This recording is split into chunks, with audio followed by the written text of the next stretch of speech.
Welcome to Daily Wisdom, Walking the Path with the Buddha, a podcast shared by David Roylance. This podcast is dedicated to guiding you to completely eliminate the discontent mind and the suffering it causes by attaining enlightenment. Learn and practice the teachings of Gotama Buddha that will guide you to fully attain a peaceful, calm, serene, and content mind with joy.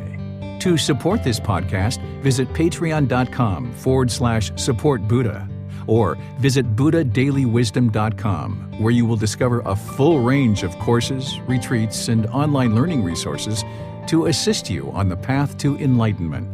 Now, here's our teacher to share more.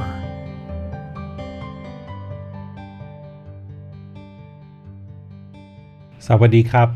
Hello and welcome to Daily Wisdom, Walking the Path with the Buddha. Today we're going to be doing loving kindness meditation. This is a practice that is going to help you to eliminate anger, hatred, ill will, and all of the kind of lesser versions of this, which oftentimes show up as kind of like irritation or annoyance.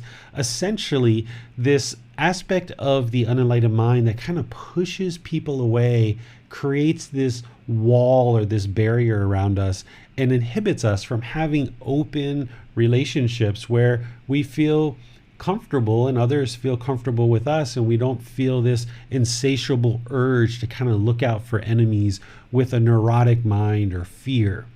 Loving kindness meditation is the practice that Gotama Buddha taught and shared in order to eliminate hatred, anger, ill will, and all the other lesser versions that are in the mind.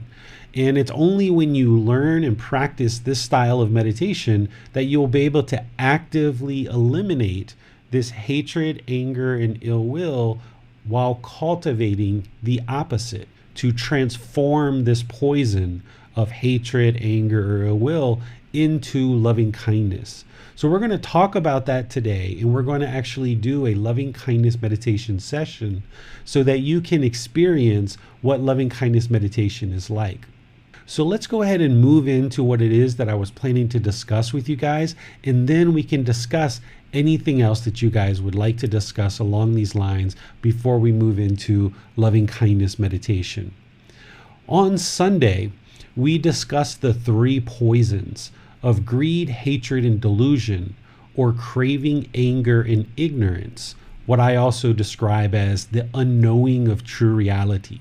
And we discussed how these three poisons are present in the unenlightened mind, and they keep the mind unenlightened. And we operate out of this greed, hatred, and delusion, or craving, anger, and ignorance, causing untold amounts of unwholesome results because the mind is unaware of how to make wise decisions in the world that would lead to wholesome results. So it's only through eradicating these three poisons that the mind will then be able to function in a way that helps you to improve the quality of the mind and the quality of your life.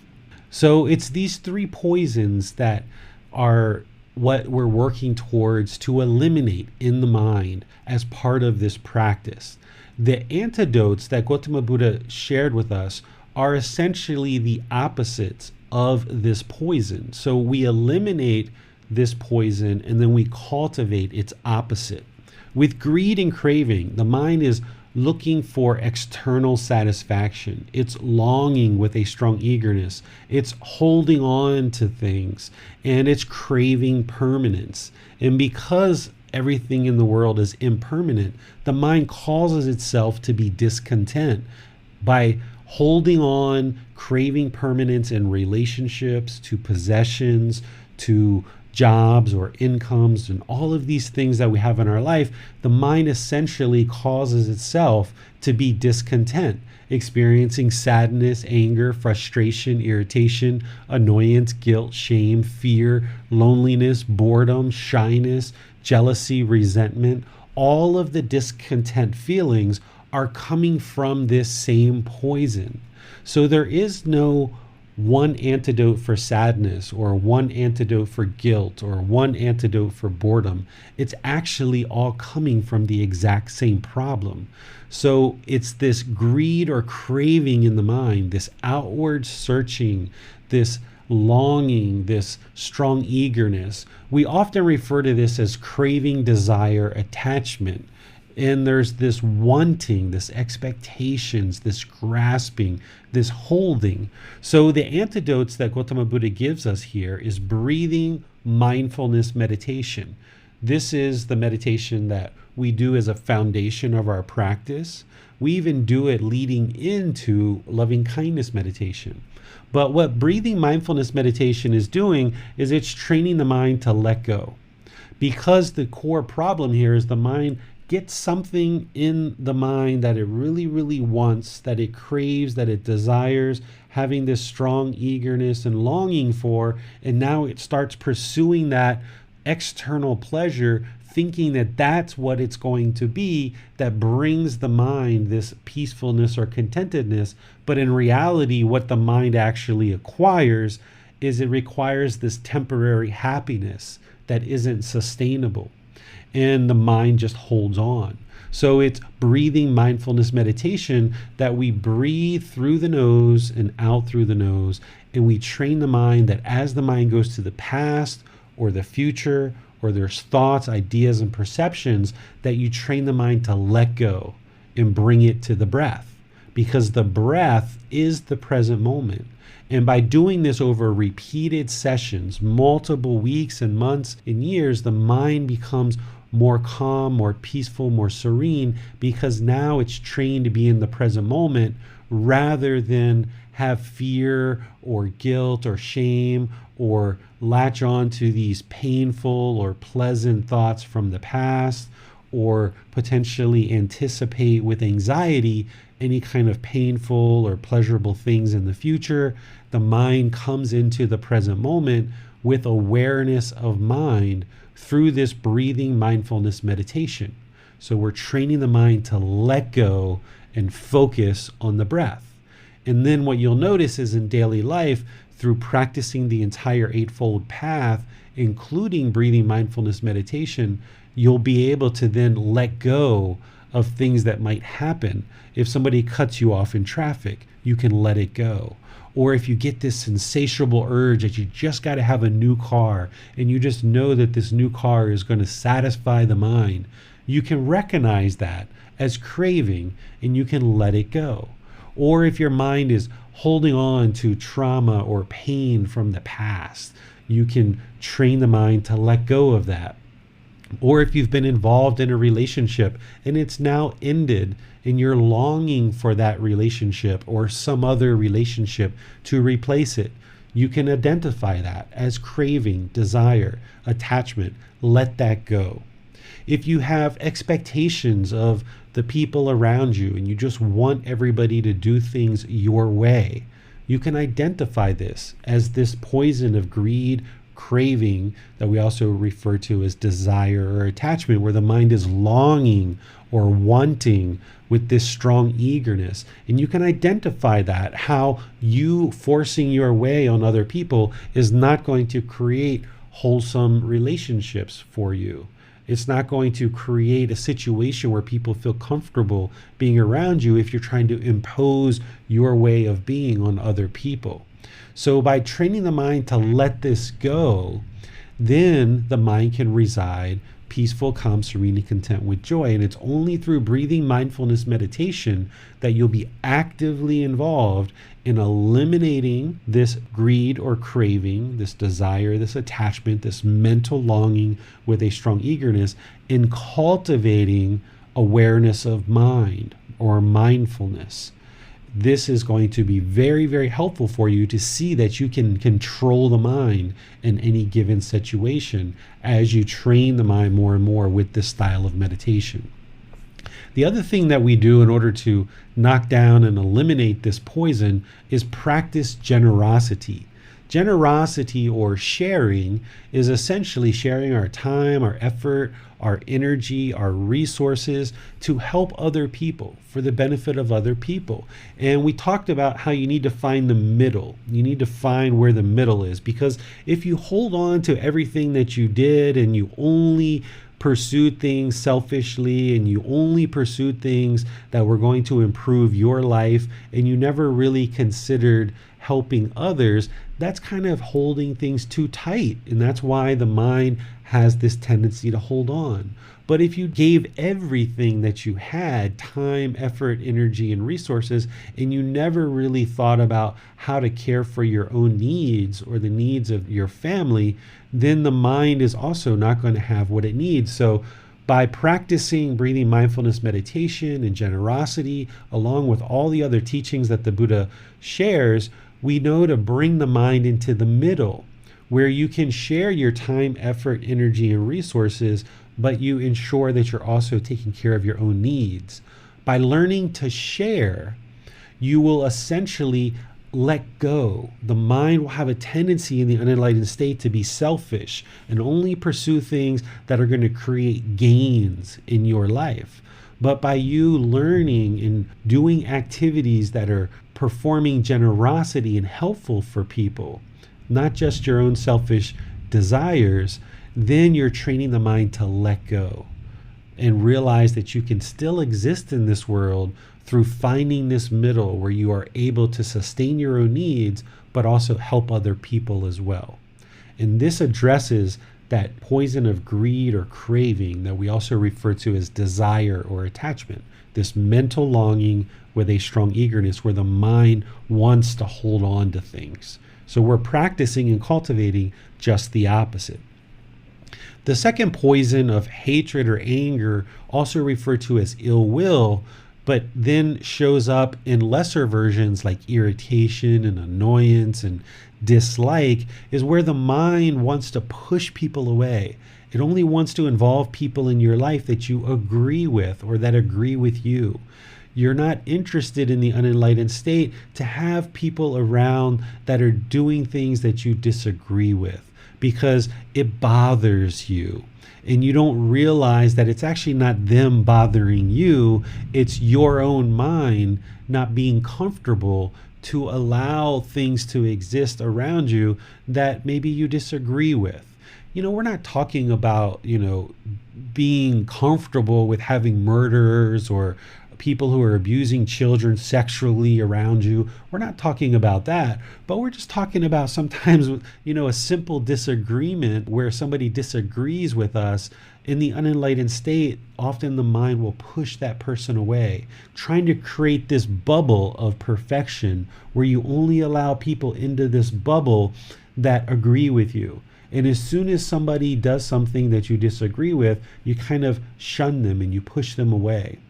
This is the poison of hatred, anger, or ill will that comes up. And then we oftentimes are kind of neurotically looking out with fear for when is the next person going to come and do something that I disagree with. And then immediately you have the solution, which is push them away. But essentially what you're doing is you're limiting your ability to exist around all people with a peaceful, calm, serene, and content mind with joy, because you're allowing these other things to bother the mind. Because the mind craves this permanence, it wants things to be your way. When they're not your way, that's when the anger, hatred, and ill will come up and push those people away, because you want things your way. Because it's your world, right? Everybody needs to do things your way in your world. But what the mind needs to evolve to is to realize that you exist amongst, billions of other people, and it's impossible for you to train others to do things your way. But what you can do is you can train your mind to be comfortable and be peaceful in all situations. So what you do in loving kindness meditation as the antidote to this poison is you work to eliminate hatred, anger, and ill will for anybody and everybody while you're cultivating loving kindness in the mind. Loving kindness is active goodwill towards all beings without judgment. So by eliminating this hatred, anger, and ill will and cultivating this loving kindness in the mind, now when you're around people and others and people who disagree, you can reside with the mind having this active goodwill towards all beings without judgment, and you won't feel that you need to push them away, but you will just recognize that they have a difference of an opinion, they have a different way of doing things. You can love the person unconditionally without conditions. They don't need to meet your expectations of doing things in a certain way that only you agree with, because if you only allow people around you that do things your way, that's not true love. That's actually selfishness, where you may be wanting people to do things your way, and it's only when they do it your way that you will be involved in a relationship or somehow be friendly and kind to them. But what unconditional love is about, which we'll get to later in this program in chapter 14, what unconditional love is about is not placing expectations and requirements on others and expecting them to meet our obligations, and only then will we be friendly and loving and kind to them. Because that's selfishness. That's actually not true love. What true love is being able to observe that others have different ways of doing things, but loving them regardless. Having this active goodwill towards all beings without judgment. It's that judgment where we're judging other people's behaviors and the way they do things and saying, I can't be around this person because I don't agree with the way that they do things. We can actually choose to not be around others, but still have loving kindness, right? If there was a person who was doing some very unwholesome things in the world, I wouldn't choose to be around them. I wouldn't choose for my son, for example, to be around them, but I would still have this active goodwill towards all beings without judgment. I can disagree with someone's intentions, speech, and actions. I can disagree with the decisions that they're making in life while still maintaining loving kindness or active goodwill without judgment.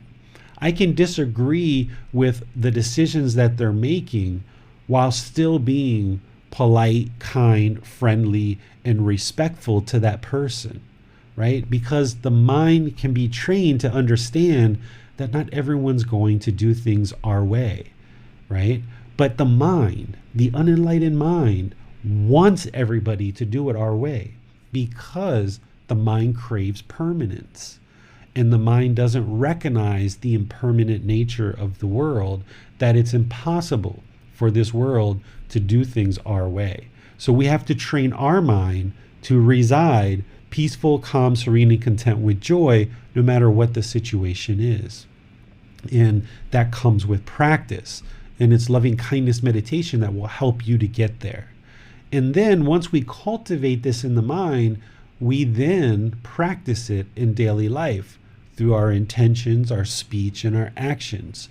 If you remember from the Eightfold Path, right intention is all about harmlessness, non-ill will, right? Not having ill will. Well, the way that you get to right intention is through practicing loving kindness meditation and then practicing loving kindness in daily life. That's how you practice harmlessness or non-ill will.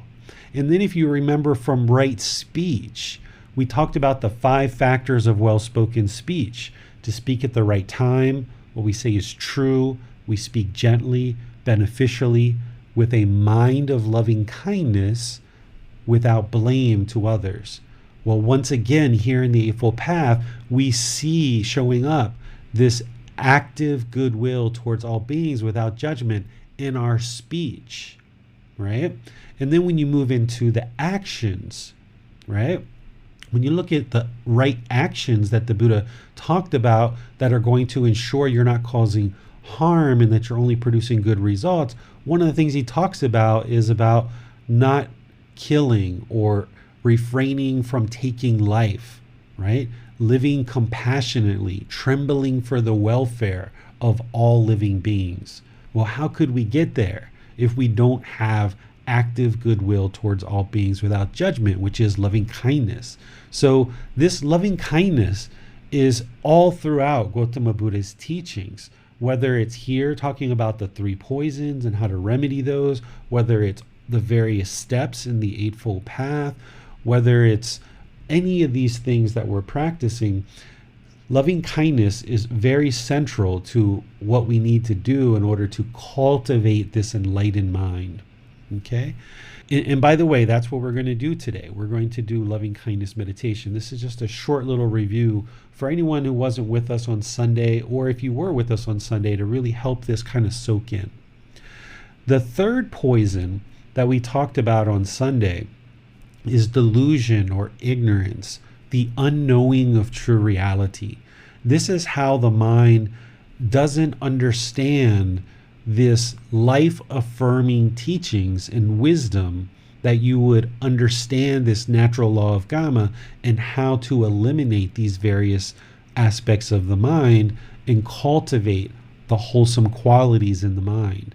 The mind is unaware prior to learning these teachings that it's causing itself discontentedness.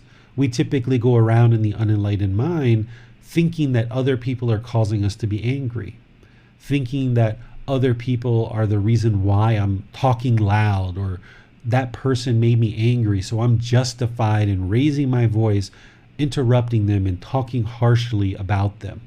And we don't realize that it's actually us causing our own discontentedness. And by us speaking in a way that is unwise, it's actually causing us problems in our life. Not only in this one situation, but in all the different areas that someone might be talking aggressively or harshly or unbeneficially or lying, or any of the different ways that we speak in the unenlightened state. Those are all causing problems for you. And what these teachings bring to your realization is these good, wholesome teachings of the Buddha, where right in the Four Noble Truths, it explains to us that it's us who is causing our own discontentedness. And you can go out and independently verify this. The more you're in touch with these teachings, you can independently verify all of the teachings, not just the Four Noble Truths, but all the rest of these teachings as well. The 3 universal truths, the Four Noble Truths, the Eightfold Path, the 5 precepts, the Brahma Viharas, the natural law of Karma, the 7 factors of enlightenment, all the meditation training that you will go through, all the 10 fetters. If you look at all of these things, you will be able to observe how you're either causing problems by retaining these unwholesome qualities in the mind, and you can see by cultivating the opposites or practicing these teachings in the way that the Buddha shares, you will actually be making good, wholesome decisions in your life through this wisdom. Because wisdom is the antidote to this particular poison. It's the opposite. Because if the mind is unknowing of true reality, it doesn't realize that by doing certain unwholesome things in the world, by being hostile, by being angry, by being uncalm, by not being aware of your mind, by speaking aggressively to people, by causing harm with our bodily actions, with the various decisions that we make in life, causing harm to others, that harm is going to come to us. By being unaware of that, or ignorant of that, or unknowing of true reality, then the mind is just going to keep struggling through life and finding it very difficult to have helpful personal and professional relationships. It's going to find it difficult and struggle through this life of even to sustain one's life, not only with friends and co-workers, but even just to sustain a certain livelihood, because you're going to have a hard time building up any kind of sustainable way to sustain your life through an income. But with wisdom and realizing how these natural laws of existence work in the world, you can apply this wisdom in your daily life through a well-developed life practice, and you will see the condition of the mind improve, and you will see the condition of your life improve. which of course, meditation is kind of a foundational practice that we need in order to actively train the mind to either eliminate certain qualities or cultivate certain qualities.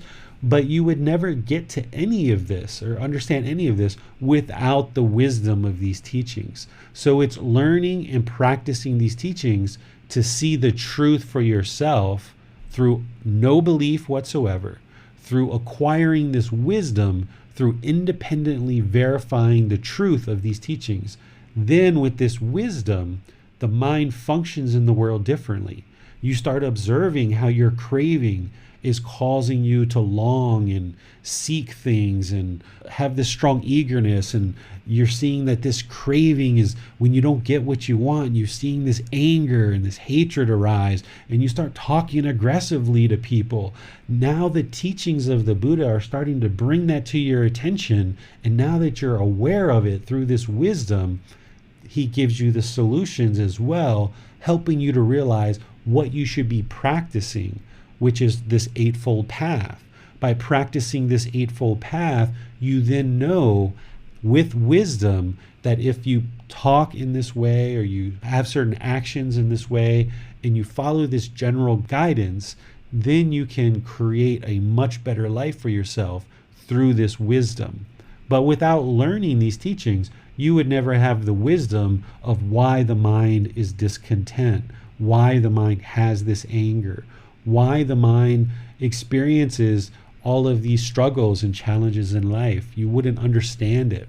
So the Buddha's teachings are bringing understanding to you through his guidance that you then independently verify, which ultimately creates wisdom. And then as you build more and more and more and more of this wisdom, you will start making decisions differently in the world based on your own aspirations in the world.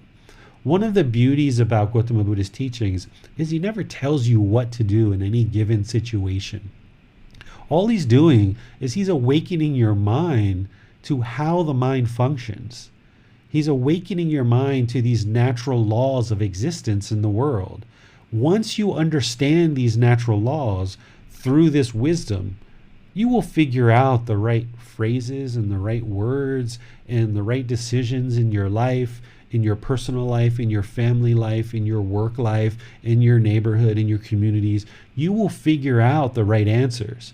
But as long as the mind is plagued by this greed, hatred, and delusion, or craving, anger, and ignorance, as long as the mind has this pollution, it's going to make decisions based on these three poisons. And the decisions are most likely going to result in unwholesome results because this pollution in the mind is driving the mind to make decisions based on things that are going to cause unwholesome results. But through learning and practicing this general guidance, awakening the mind, eliminating certain unwholesome qualities, and arising certain wholesome qualities in the mind, you will then figure out what's the best way to handle any given situation. Keep in mind that as we describe enlightenment, we talk about it as the elimination of greed, hatred, and delusion, the self and the ego, or the elimination of craving, anger, and ignorance, the self and the ego. That self and ego is part of this delusion or ignorance, that we're unaware of how this permanent self in the unenlightened mind and this ego, this arrogance, this comparing and measuring people, looking down on others or looking up to others, is actually very destructive to the mind. And because we are ignorant of that, we are unknowing of that in the unenlightened state, then our decisions are motivated through these three poisons. And it's not until we actively work to eliminate these and cultivate the opposites that the mind can then make better and better choices in the world and realize more and more benefits to the enlightened mind, where it becomes peaceful, calm, serene, and content with joy because it's eliminated all of this unwholesome poisons and it's cultivated the opposite. So a mind that is enlightened is going to reside in the present moment. It's going to have awareness of mind. It's going to be practicing generosity and sharing with others. It's not going to hold on so tightly. It's going to be comfortable with change, right? That's through eliminating greed or craving and cultivating the opposite in the mind. An enlightened mind isn't going to have hatred, anger, and ill will, experiencing annoyance or irritation. It's actually going to have active goodwill towards all beings. It's going to have concern for others' misfortune. It's going to have these wholesome qualities where it can be comfortable around people who either agree or disagree with you. And you're going to be able to be friendly and kind and polite, loving, respectful to all beings, no matter what. No matter what's transpiring, you will still be able to find a way to do that without any hostility whatsoever residing in the mind. And an enlightened mind, having eliminated this delusion or ignorance, is going to have the wisdom of this Eightfold Path and all the other teachings that the Buddha shares to be able to conduct life in almost a seamless way. Nothing is difficult to an enlightened person. Sure, there's challenges that arise. There's things that an enlightened person would like to influence or improve, but they understand that all they need to do is figure out the right solution. And they're just going to actively work through various options based on wisdom and try to move certain things in a direction that's going to be helpful for the outcome that they would like to experience. So a enlightened person isn't going to get angry or frustrated or irritated or sad. They're not going to feel guilty or shameful. They're not going to have any boredom or loneliness or shyness, resentment or jealousy. They're just going to reside peaceful, calm, serene, and content with joy. Things are still going to present themselves as challenges in their life, but they have the wisdom they need to apply good decision making to improve whatever is in front of them. Whatever the decision is, whatever the situation is, they will apply good decision making through wisdom to improve this situation. Not becoming angry and frustrated, but just very calm, even-tempered, especially in difficult situations. There's nothing that's going to feel difficult for an enlightened person. They're just going to be able to apply good, wholesome decision making to improve whatever it is that they're facing.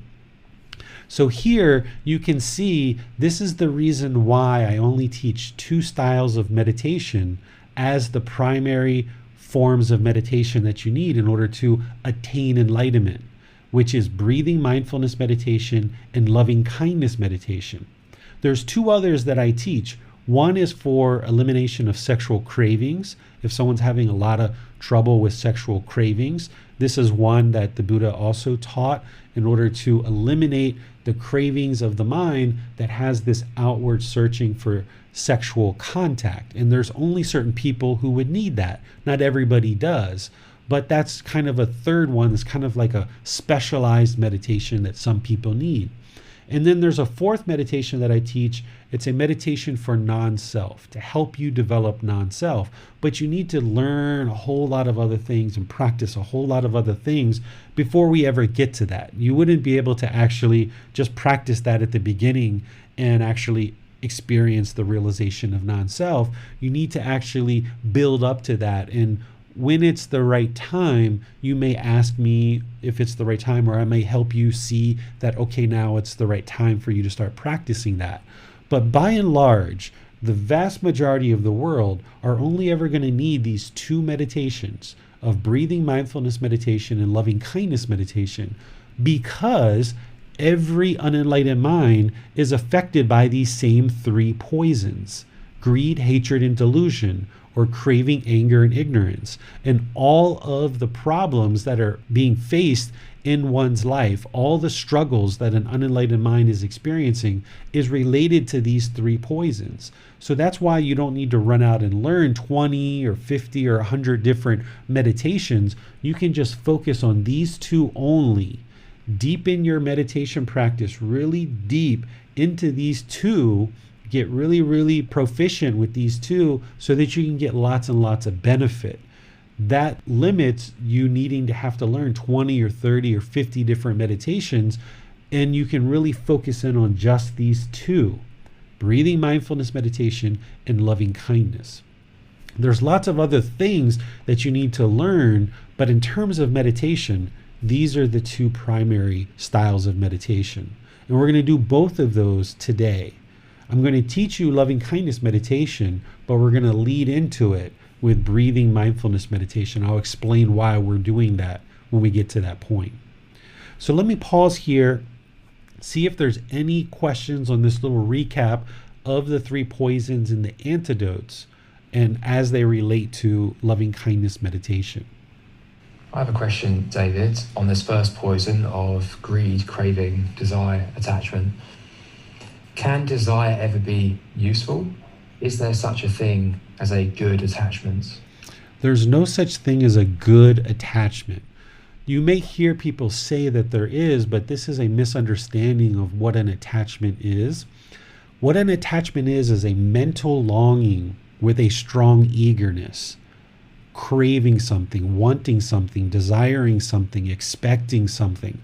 So, of course, we know, like, if there's a craving for alcohol or cocaine or some of these problematic things, that's going to be problematic. Everybody can see that. But if your mind is actually craving meditation, for example, it's going to lead to discontentedness. So there's no such thing as a good craving. We all look at meditation as being a helpful thing. Meditation is helpful. But if the mind has this mental longing with a strong eagerness for meditation, it's going to lead to discontentedness. I'll give you an example in my life. Last year, I had a motorbike accident and I fell down and I cracked a rib. I couldn't meditate for about a week and a half, 2 weeks. I tried here and there, but even just a short little breath really bothered the ribs and it hurt my body. Well, if I had an attachment, if I had a craving, desire, attachment for meditation, if I had this longing with a strong eagerness for meditation, that week and a half, 2 weeks where I couldn't meditate, the mind would have been discontent. It would have been frustrated. It would have been irritated that I couldn't meditate because I have this longing and strong eagerness for it. But I don't have a longing and strong eagerness for meditation. I know that it's something I need to do. I do it daily, once, twice, 3 times a day, but I don't have this longing and strong eagerness for it. If I did, then it would cause me discontentedness. But in that situation, I recognized that I had a cracked rib, that it was temporary, it was impermanent, right? My healthy body was impermanent. At some point, because I'm human, I'm going to experience sickness, aging, and death. This physical body is not permanent. So I recognized when I had a cracked rib, okay, I'm just going to be sick for a while and limp around and have problems. But then also that cracked rib, I recognized as impermanent as well, that at some point I would be able to get back to meditation. And when I felt like I could meditate, I started off with my normal chanting, the way that I actually normally start meditation. And I realized I couldn't even chant after a week and a half or 2 because I couldn't get the air in my lungs. It was hurting too much. So if I was attached to chanting and I had this mental longing and strong eagerness to chant, then once again, I would be frustrated that I couldn't do it. But instead, for a period of time, I just meditated. I didn't chant the way I normally do. But if the mind was craving permanence and it was attached, if it had this longing and strong eagerness that I've always got to chant and I've always got to meditate, even though these things are wholesome, then the mind's going to be discontent.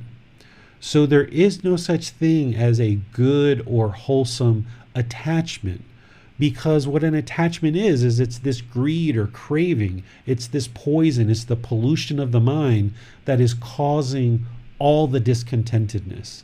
So if you experience sadness, anger, frustration, irritation, guilt, shame, fear, boredom, loneliness, shyness, jealousy, resentment, Any of these discontent feelings are all based on this one singular primary problem that Gotama Buddha discovered.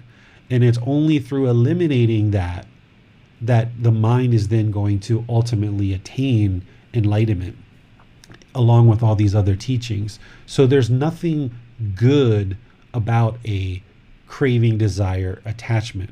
Of course, if you're unenlightened, you've got lots of craving, desire, attachments in the mind. You haven't done anything wrong. You don't need to feel guilty about that. Everybody's born into the world with these same three poisons. But now that you are aware of them and you become more aware about how they're causing struggles in your life, now you can take active steps to eliminate them and see the improvements that you experience because of it. So no need to feel guilty or shameful or that you've done anything wrong. The fact that you're here as a human is a wonderful thing. This is a great time to exist in the world, because now as a human, you can learn and practice these teachings and get to the point where the mind is peaceful, calm, serene, and content with joy in this enlightened mental state, and life will become so much easier for you, more smooth, and you'll actually probably truly enjoy life. Oftentimes in the unenlightened state, life can feel pretty miserable. There's times when you're like, gosh, I just want to get out of here. Like, man, things are just so horrible sometimes, right? But when you eventually get to this peaceful, calm, serene, and content mind with joy, you're like, wow, I could actually do this. This is like quite nice. Like, I know how to deal with things now, and my mind is never discontent.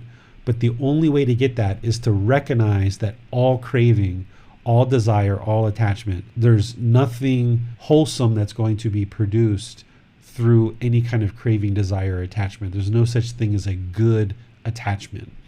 Got it. Thank you for clearing that up, David. Well, what about the second poison? Is there such a thing as healthy anger? Not at all. Anger is only going to create separation and division. It's only going to create hostility and aggression. And that's going to either result in you actively pushing people away, or when people see that in you, they're going to choose to leave from you. So if you're an employee, you will lose your job over time through being aggressive, hostile, and angry. Or if you're a boss, your employees aren't going to want to be around someone who's hostile, aggressive, angry, with hatred and ill will. By eliminating this and practicing active goodwill towards all beings without judgment, what you'll find is people feel very comfortable to be around you. So if you're a coworker, you'll be very easily able to interact with your coworkers. Your bosses will truly enjoy having you as part of their team. If you are a boss, people will truly enjoy being on your team. If you work in a customer-facing role, you will find that your customers will really enjoy and feel pleasant interacting with you. And you will find that people will enjoy doing business with you, because people do business with a person. They don't do business with a business. They do business with people. And if they feel comfortable and they interact with you and you're polite and kind and friendly, respectful, they're going to be more likely to want to be involved with you. And of course, you're not learning and practicing any of these teachings in order to make more money, right? That's not the goal that people set out for in learning and practicing these teachings. But what you will find is that the more you learn and practice these teachings, things will happen for you much more easily and more seamlessly. You won't have to focus on making money because you're focused on being a good moral person. You're focused on having universal love for all beings. You're focused on being a good moral person. You're focused on helping others. And through doing this, you will observe that people will be very comfortable interacting with you. People will gravitate towards you. You will be very easily to make friends and maintain friendships whether they're personal or professional. So anytime there's hatred or anger, ill will, annoyance, irritation, all of these things that arise in the mind, there's nothing wholesome that's going to be a result of that. But of course, you're just learning these teachings, so these things do exist in the mind. Again, no need to feel guilty, shameful, or anything like that you've done anything wrong necessarily, because all humans are born with these same three poisons. But now that you are aware that they exist, now you can take active steps to eliminate it from the mind and cultivate this loving kindness. And as you will see, gradually over time, as you cultivate this more and more, your relationships will just blossom. And this is where it becomes very enjoyable, because there's nobody around you that's causing you discontentedness, because you recognize that you're causing it yourself, and you can train your own mind to eliminate that. So walking out into the world where nobody can ever cause your mind to be shaken up, no one can ever create any kind of anger or hostility in you, because they weren't creating that before. You just had the misperception that they were. But once you realize that it's actually you harboring this anger, hatred, and ill will, and you've actively eliminated it, and you no longer have discontentedness, you can walk into the world and everything is wonderful. Even when there's unfortunate situations or circumstances that happen, you know how to handle that through the wisdom that you've acquired in these teachings.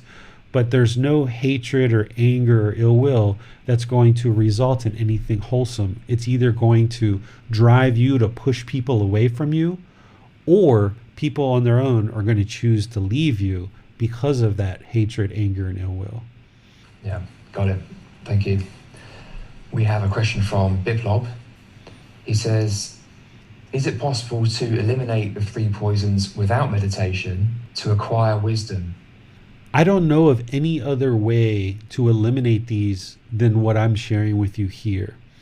There's various paths that have been taught over the years.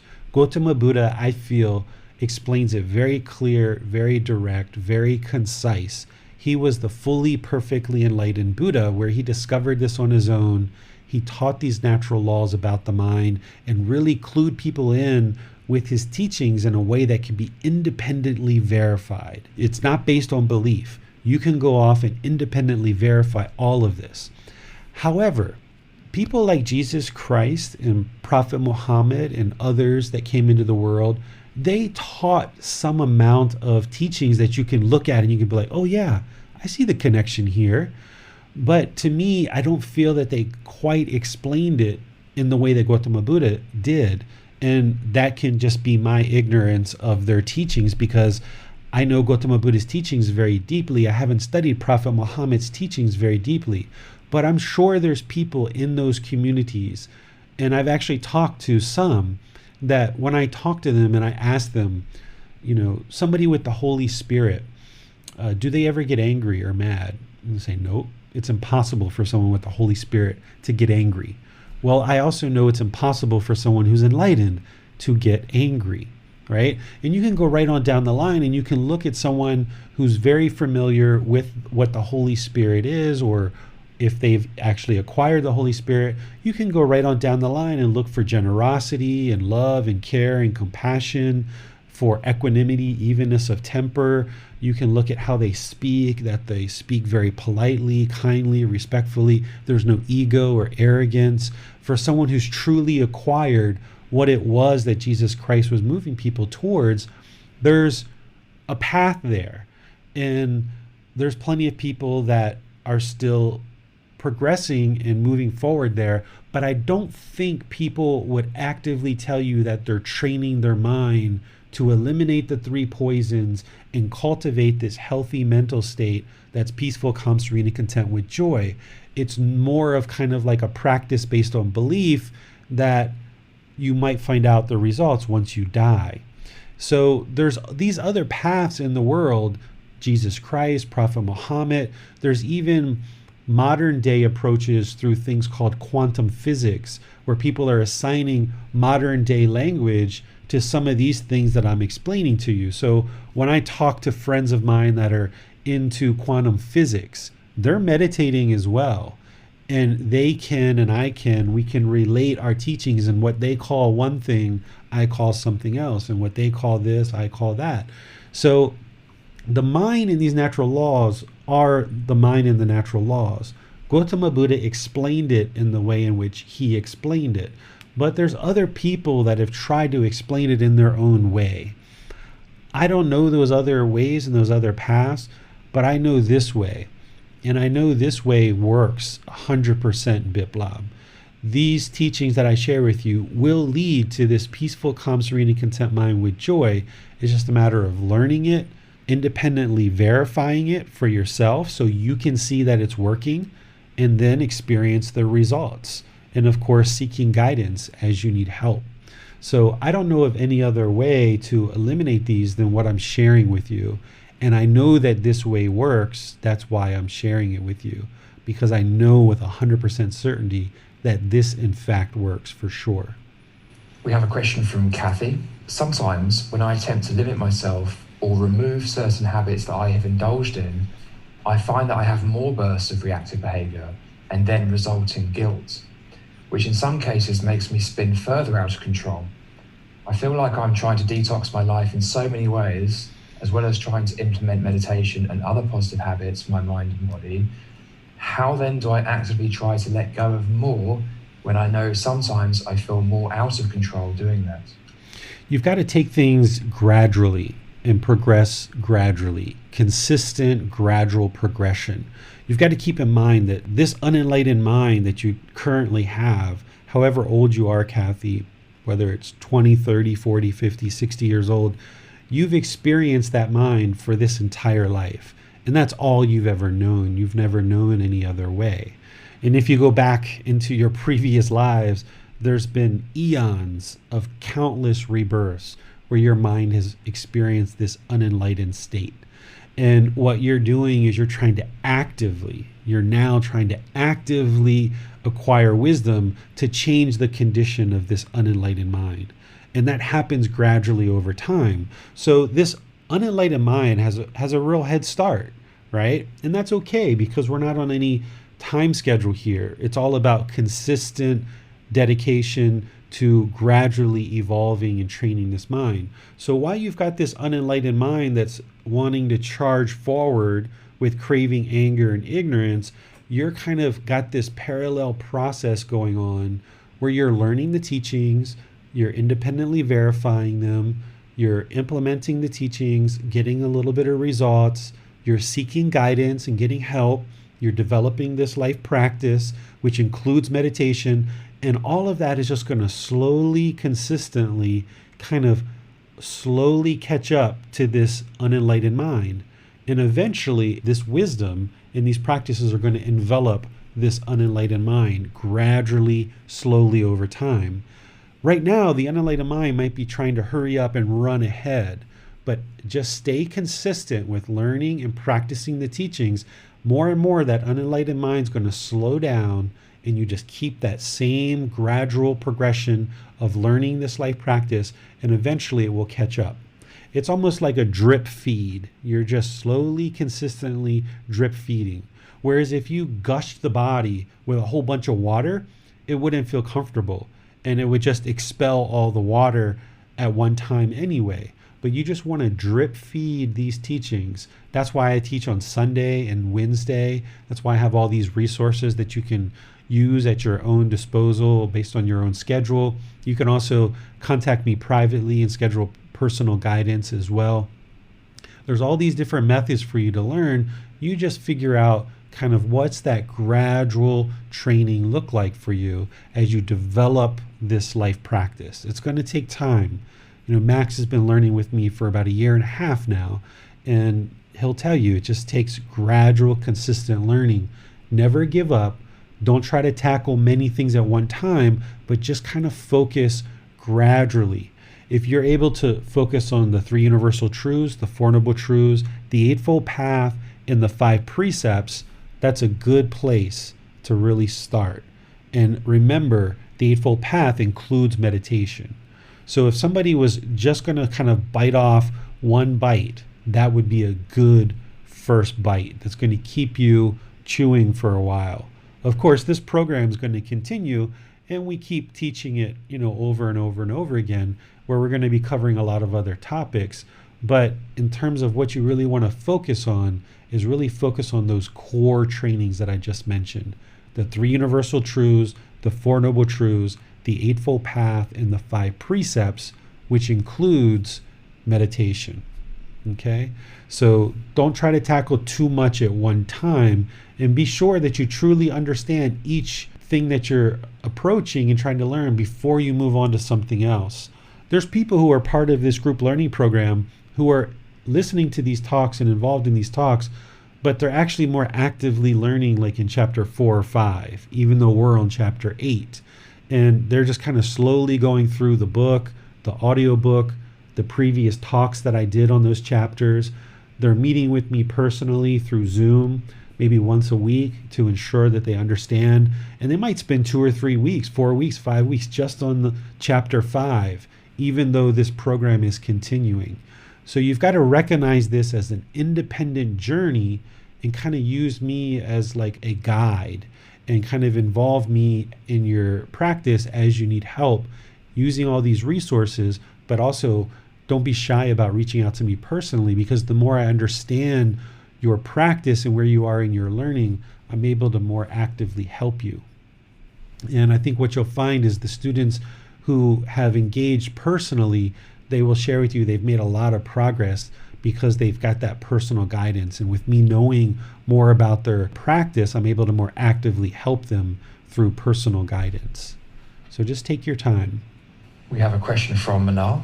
Teacher David, are we encountered with situations, positive or negative, and a certain type of people in life, specifically to further the place we are on our path? Sure, all of these experiences that you have in life can be helpful.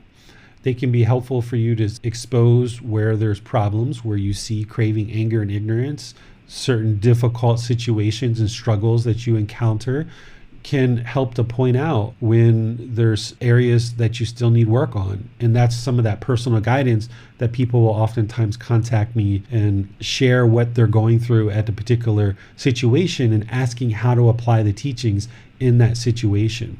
So these challenges and struggles that you face in life are an opportunity for you to kind of put the brakes on for a moment, kind of pull back and say, all right, how can I apply these teachings to this situation? Because what the unenlightened mind is going to want to do is it's just going to want to run and run and run and just push right on through life. And it's just chasing, right? That external searching, that craving, that greed. The mind is searching for this external pleasure, and it's just trying to get back to some miraculous environment where it feels content and peaceful and comfortable. So the unenlightened mind is going to want to just push through a lot of these struggles that you encounter in life. But when you do, you're not taking the time to truly understand what's happening and gain the wisdom that you need to ensure that that doesn't happen again. Or if it does happen, that you have the wisdom to resolve it. So one of the best things you can do is just slow down. Because I know, having lived in America and knowing Western culture, that culture is so fast and so rapid. Moving here to Thailand, things move very, very slow. And that's because the people know if they move too fast, there's going to be a lot of haphazard decisions made, and they're not going to have the best results. So when you find yourself in a situation that seems difficult or challenging, or you're struggling through it, slow it down. The best decision that you can sometimes make is not to make any decisions at all. Because by making decisions, you're putting something into the world which is going to have some kind of return.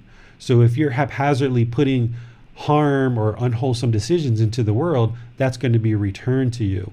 So if you're encountering some major challenge or struggle, put the brakes on, get some personal help, and I will help you see how to apply these teachings.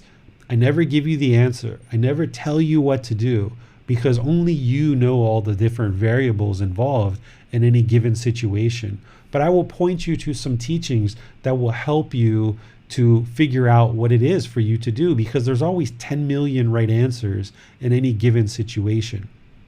But seeking guidance from your Buddhist teacher is very common in a Buddhist society. Here in Thailand, there is temples in every single village, every single area. I mean, I can throw a rock and probably hit 20 temples right here close to my house. And in this state or this province, there's probably about 300 temples here. And all of those have multiple monks in there, which are the teachers for the Thai people. So when the Thai people are finding some kind of struggle, they will, of course, go to their family members and their elders and their family.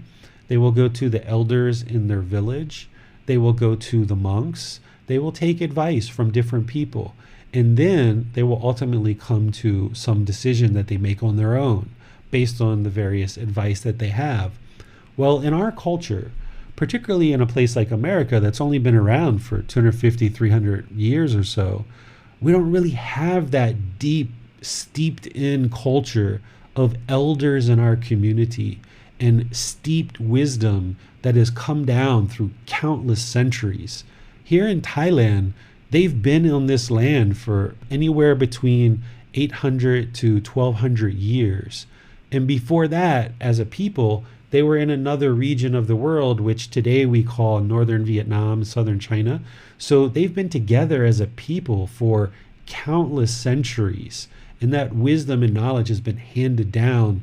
And these elders in the community really help people as they ask for help. They don't push the help onto them, but there's people around that you can go to and ask for guidance and ask help.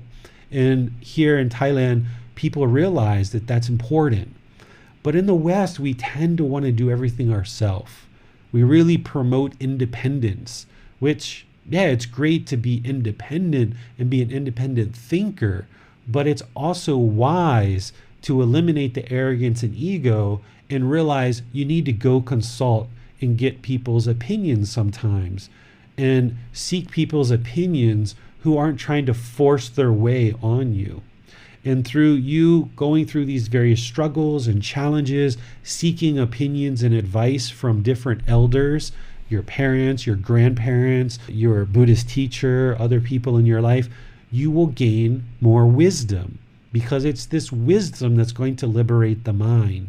So you need to be in a position where you let go of any kind of arrogance or ego, thinking that you know it all, you're going to figure it all out, and say, you know what, that's kind of silly of me. I've got these people around. Why don't I ask them questions and see what they say? Ultimately, you're independent. You're going to make your own decision for your life, but why not use these other resources that are around that could help you to gain wisdom? And you can decide for yourself what would make sense. And if you're asking questions to people who aren't forcing their opinions on you because they don't have craving, they're just like, okay, here's some things you might want to think about, then those people typically aren't trying to persuade you one way or the other. They're just interested in giving you guidance as you ask for it. And they're not attached to any particular outcome. Those are people that will really help you in life. When I was in America, I spent a lot of time with my grandparents and with my grandparents' friends. And I would often ask them questions, like my one set of grandparents who were married for many, many, many years. I asked them, what's the secret to being married and being content and peaceful in a relationship? And they shared their advice.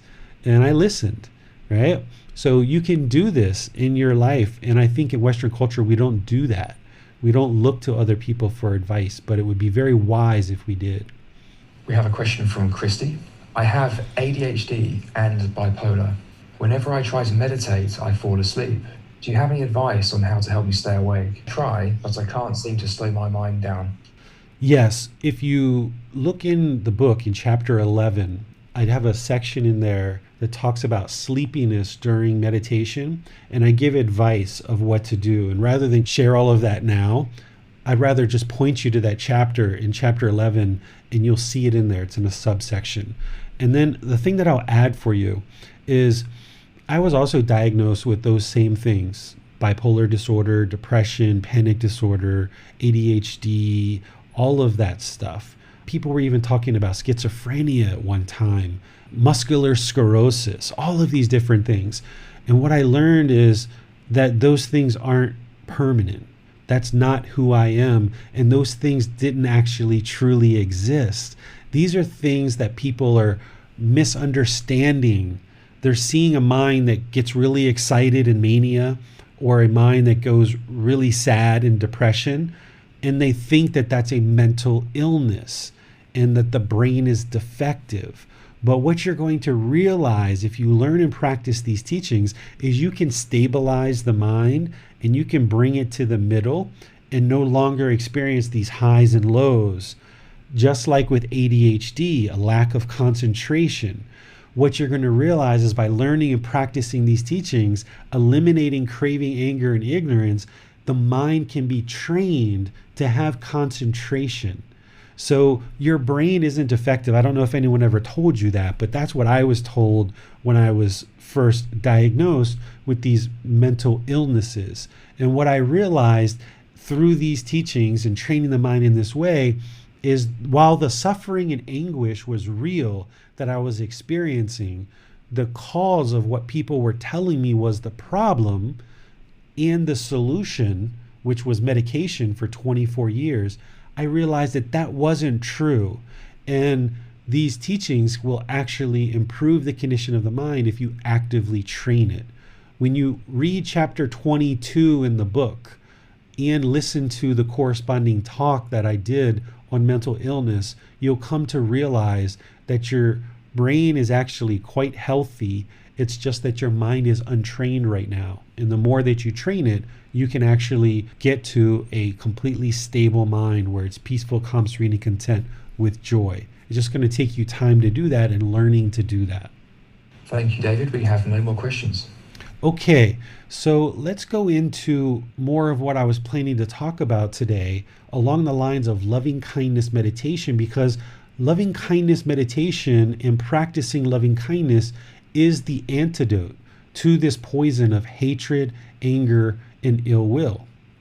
And in order for us to improve the condition of the mind, eliminating hatred, anger, ill will, and all the lesser versions of it, we need to first understand what is loving kindness. And I kind of referenced it a few times already, but I wanted to make sure we definitely covered this. What you'll hear some people refer to loving kindness as is you'll hear the word metta. Metta is the Pali version of this word. So you might hear people call it metta or metta meditation, right? Or even metta bhavana, which is cultivation of loving kindness. That's what metta bhavana means. What metta or loving kindness is active goodwill towards all beings without judgment, that you wish people to be well, that you're interested in seeing others be well. This is essentially the opposite of ill will, is goodwill, right? And you need to cultivate this in the mind that you have this active goodwill for all beings, because by doing so, you will eliminate any resentment or hostility. And if you're holding on to painful situations that happened in your past, that's affecting you in your relationships right now. Even if you've decided to no longer be around those people and you've pushed them out of your life, you're still holding on to that resentment, that ill will, and it's causing the mind to be fearful in certain situations or feel shameful or feel shy. And you're not able to really open up and kind of blossom around other people because you're holding on to this resentment or this trauma, this painful feelings from the past. So through cultivating this active goodwill towards all beings without judgment, it doesn't mean you agree with the decisions and the harmful things that people did in the past, but at least you let go of that resentment and anger that's in your mind because it's only hurting you. And if you were so-called victimized by people in the past, by maintaining this ill will and resentment in the mind, it's allowing them to continue to victimize you. So now, if you've distanced yourself from those people, now it's just a matter of eliminating it from your mind so that it no longer affects you in your current relationships or any future relationships that you experience. The other thing that loving kindness is going to do by cultivating this in meditation is it's going to eliminate this negative self-talk and this degrading and judgment that you might have for your own self, because that can be very destructive to the mind if you're looking at yourself in a negative way. So when we cultivate this active goodwill for other beings, what you're going to see is all beings is not just others, it's you too, because you're a being. You need to cultivate this for yourself as well, without judgment, right? So loving kindness is this active goodwill where you have this genuine interest in seeing all beings be well. You don't necessarily agree with their intentions, their speech, and their actions, and you don't have to, right? You don't necessarily agree with all their decisions, but at least you have this active goodwill towards all beings without judgment. This loving kindness is the antidote or the wholesome root or the remedy for hatred, anger, and ill will. Because we call these the three poisons. So in that case, this is an antidote. We also call these the three unwholesome roots. So this is a wholesome root. This is the solution. This is the remedy to eliminate this hatred, anger, ill will, and all the lesser versions: resentment, hostility, annoyance, irritation, frustration, all of those other lesser versions. And we're going to study this more deeply when we get into chapter 13, which is all about the Brahma Viharas. So there's more to come. There's actually 4 Brahma Viharas. These are 4 mental states that need to be cultivated in the mind in order to attain enlightenment. Loving kindness is the primary one. But there's 3 others as well that need to be equally cultivated in the mind. So we'll get to this later, but it's part of the Brahma Viharas. Here's some teachings from Gotama Buddha directly about loving kindness. What you're going to see here is these are translations of his words, and his words are very straightforward. He's teaching about the natural laws, and he didn't make his teachings complicated because he doesn't have ego. He doesn't have arrogance. He's a fully, perfectly enlightened Buddha. His goal is to share these teachings with all of humanity and try to help as many people that are interested to learn how to attain this enlightened mental state. So when he spoke, it was very simple, very straightforward. What's happened is people over the years have complicated his teachings and made them more complex because sometimes the ego feels more smart, more intelligent, more intellectual when we can make something very complex and difficult to understand. But one of the things Gotama Buddha did is he just made everything very simple and very straightforward. And you'll see that in these little lines that I kind of took out of some of his teachings. And he talks a lot. He's got 45 volumes of books that were eventually written down. Big, thick books, 45 volumes of them. So these are just a couple of little lines that I extracted. Here he was talking to his son, Rahula. Rahula, develop meditation on loving kindness. For when you develop meditation on loving kindness, any ill will be abandoned, right? One of the big things that I share in my teaching is to never believe me about anything, because belief is not going to lead to your liberation, to your enlightenment. It's only wisdom. And the way that you get to wisdom is you independently verify the teachings. So rather than just assume that loving kindness meditation is important and you should practice it, what I'm doing here is I'm sharing with you the actual teachings of the Buddha so you can see it with your own eyes, that the Buddha actually taught that we should practice loving kindness meditation as a way to abandon ill will. For me, the way that I verified these teachings is, 1, I looked in all the teachings of the Buddha that I have access to and discovered what did he actually teach. Then I practiced it for myself to experience if it created any results in the mind. 3rd, I slowly started teaching more and more students, and the students report that yes, it's improving the condition of their mind as well. And then the 4th thing is, being here in Thailand, which is essentially Buddhist land, the 95% of the country is Buddhist, Thais will oftentimes know that I'm teaching, and they'll say, hey, what do you teach? How do you teach this? How do you teach that? What kind of meditation do you teach? And when I share with them what I teach, they're like, oh, that's what our teachers teach us too. So they go to these well-renowned, a monk or teacher that is really well-known in the community for attaining enlightenment. And when they learn, they might stay there for a week or 2 or 3, or stay in contact with the teacher.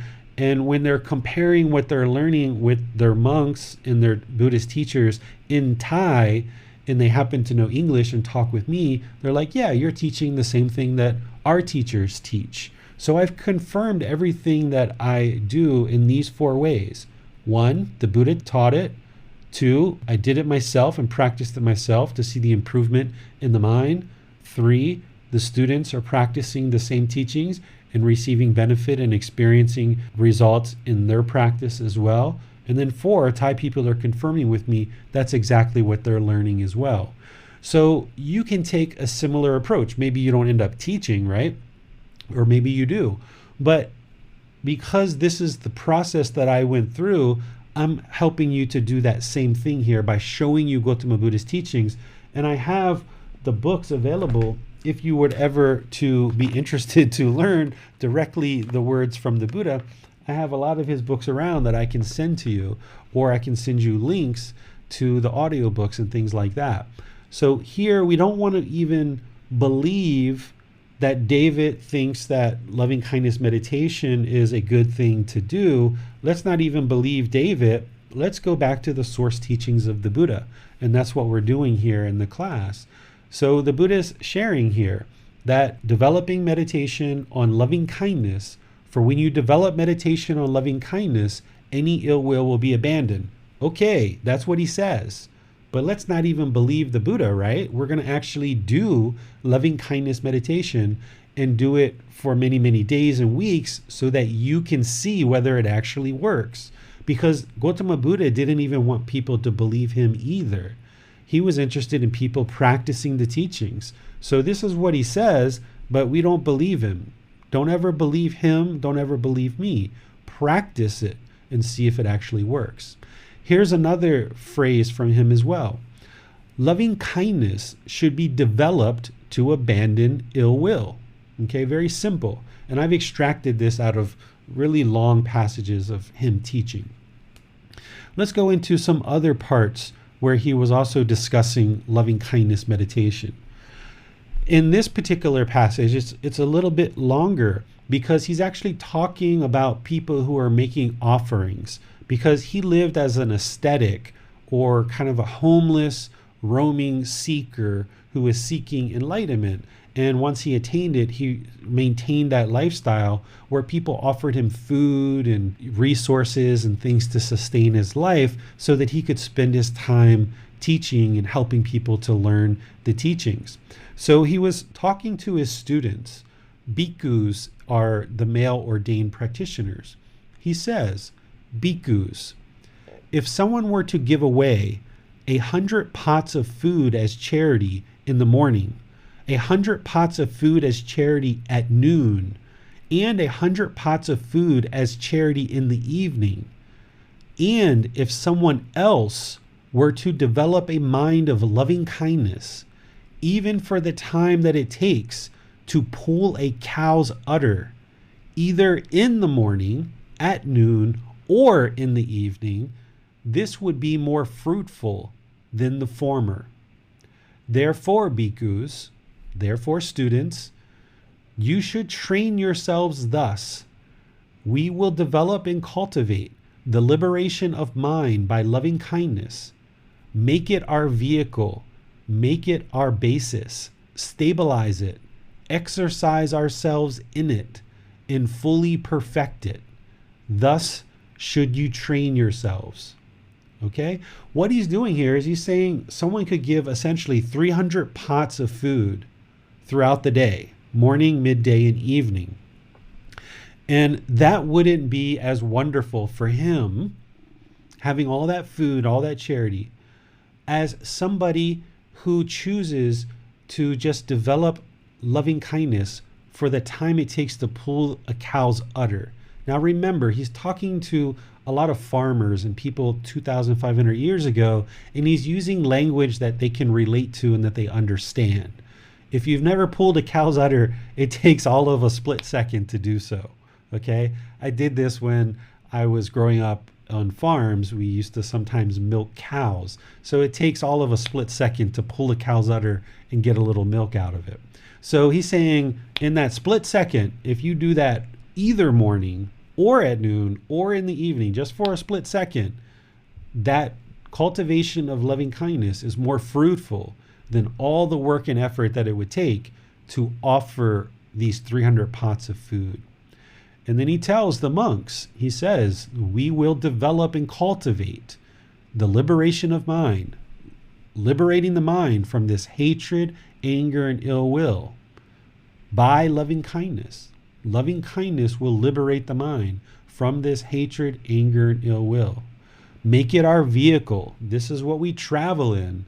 We will travel in this loving kindness. Everywhere we go, we will use loving kindness and make it our vehicle. Make it our basis. Stabilize the mind in it. Exercise ourselves in it. Always practicing loving kindness. It will get easier and easier the more you practice it. You may stumble. You may find it difficult, especially in situations where people are disagreeing and you disagree with their intention, speech, or actions, or you disagree with some decisions they make. It's going to feel odd for you because the unenlightened mind is used to being angered and having hatred and ill will and pushing people away. It's going to feel strange, but exercise yourself in loving kindness and it will become easier. That's what he's saying here. Exercise ourselves in it and fully perfect it, right? You want to perfect this active goodwill towards all beings and practicing it always. Thus, you should train yourselves. So we're going to train ourselves in meditation, but then we need to bring that active goodwill towards all beings into our daily life, where now we practice it with other people. We can't just practice loving kindness in meditation and everything gets better, right? We have to bring that cultivated mind of loving kindness into daily life through perfecting it, through exercising ourselves in it, right? That's where you're also training. The loving kindness meditation is like being in a laboratory, being in a petri dish, almost like filling up your gas tank. And then when you go out into the world, you're practicing loving kindness. And initially, when you first get started, your gas tank's going to start depleting. And then you have to do loving kindness meditation some more and fill it back up and fill it back up and fill it back up because you keep practicing it. But eventually, when you do this so well and you train yourselves in this, then all that hatred, anger, ill will, hostility, irritation, annoyance is gone from the mind. The loving kindness will just always be there and it will always permeate the mind. You will never be at a shortage for loving kindness, but it's going to take time for you to exercise yourself in it and fully perfect it. But thus should you train yourselves. Okay, if you do that, you will see that it will get easier and easier as you go.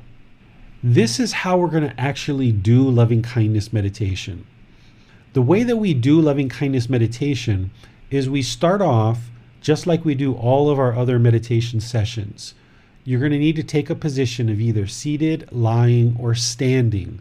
We typically don't do loving kindness meditation in the walking position. Okay? It's usually either seated, lying, or standing. And then you ease the mind into meditation with chanting or some other way that you would like to do that. I always use chanting or most of the time. And then for the first part of your meditation, you will typically do breathing mindfulness meditation, training the mind to only focus on the breath. So as the mind wanders into the past or the future, has various thoughts, ideas, or perceptions, cut those off and bring the mind to the breath. The breath is the present moment. Stabilize the mind in the present moment by cutting off all this chatter and erroneous thoughts as much as you can. And that will get easier and easier over time. So do that for some period of time. You don't have to time yourself. 5 minutes, 10 minutes, 15 minutes, 20 minutes, whatever you feel is best. Do your breathing mindfulness meditation. Then move into loving kindness meditation, where you will have these affirmations in the mind. May I be peaceful. May I be safe. May I be well. May I be free of discontentedness in the suffering it causes.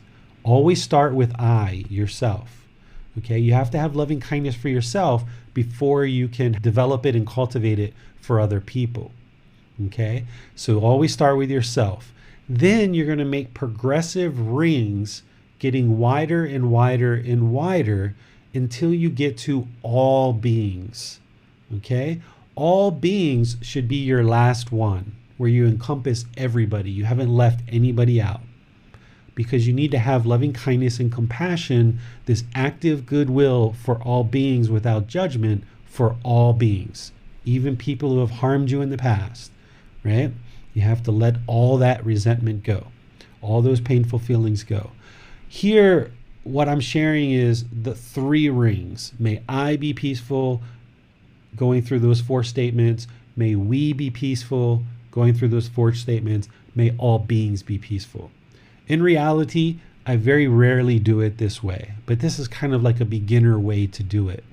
Today, I will just say whatever comes to mind, making 5, 6, 7, 8 different rings. I won't actually use just these 3. I will use other rings as well. And then I'll finish up with all beings, and then I'll do the chanting to kind of end our meditation. Now, if I was doing this by myself and you were just observing me, you would just see me in meditation. You wouldn't know that I was doing breathing mindfulness meditation and then loving kindness meditation, because everything's being done internally, right? Training the mind to come back to the breath, or saying these affirmations internally in the mind. But because I'm guiding you, I will say these affirmations out loud. And when I do, that will just remind you to repeat that affirmation in the mind on the out breath. So when you hear me say, may I be peaceful, whenever you get to your next out breath, say in the mind, may I be peaceful, out breath. And then I'll get to, may I be safe. And wherever you get to your next out breath, just repeat in the mind, may I be safe. You're going to do it quietly. And then when I say, may I be well, same thing. Affirmation in the mind. Cultivate, may I be well. And then the 4th statement, may I be free of all discontentedness in the suffering it causes. Essentially, may I be enlightened. That's essentially what you're saying here. And we're going to go through these various rings. And when you hear me say the affirmation, you say it for yourself. Now, this affirmation is meant to cultivate this active goodwill in the mind for you. By you cultivating this loving kindness in the mind, it's going to change your mind. And therefore, it's going to change your behavior and your conduct when you're around others. You're going to find yourself speaking and acting and being around people in a different way than you were before. It's going to take time, but over a few weeks, you'll notice that this will gradually start to erode away any kind of hostility that you harbor in the mind. So these affirmations are not asking other people to be peaceful or for them to be a certain way.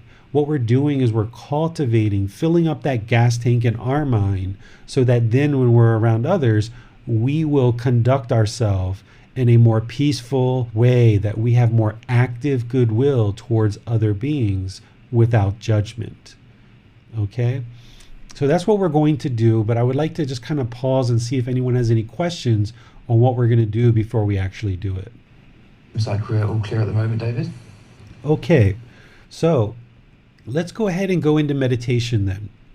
So find yourself a position, either sitting in a chair or sitting on the floor, or if you want to do lying or standing, you can do that as well. And make your lower body comfortable. So if you're in a chair, your feet are probably either flat on the floor or cross-legged, either way, up to you. Lots of different options. If you're sitting on the floor, you probably have some cushions under your rear to get that up in the air, lessen the angle at your hips and your knees to kind of allow the lower body to be stable but not uncomfortable. You want the lower body to be comfortable but not luxurious. Your upper body, you should erect your spine so that your spine is nice and straight and you've engaged your muscles in your upper body. This is going to keep the mind active and attentive because we need to actively train the mind here to cultivate this loving kindness.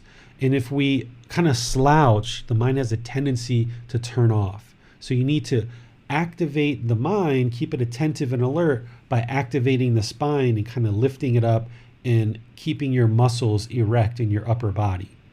Your hands and arms, your right hand should go over the left hand with your thumbs together and put that in your lap. If that's comfortable for you, use it. But if not, just place the palms of your hands on your thighs or your knees or on the armrest of a chair, whatever's comfortable for you. There's no right or wrong way other than the physical body should be comfortable but not luxurious. As long as you're in that position, then that's fine. If at any point you feel pain, just move and get to a point where the body's comfortable. Okay? Now close your eyes, and with your eyes closed, just focus on breathing in through the nose and out through the nose. A nice natural breath. Just establish your breath here. Breathing in through the nose and out through the nose.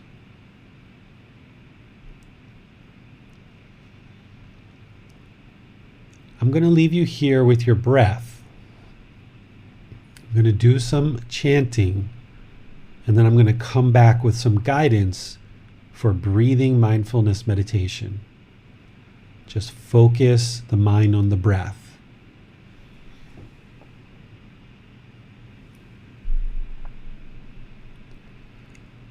Arahang Samma Sambuddho Bhagava Bhutang Bhagavanang Apivateyami Savakato Bhagavata Tammo Dhammang Namasami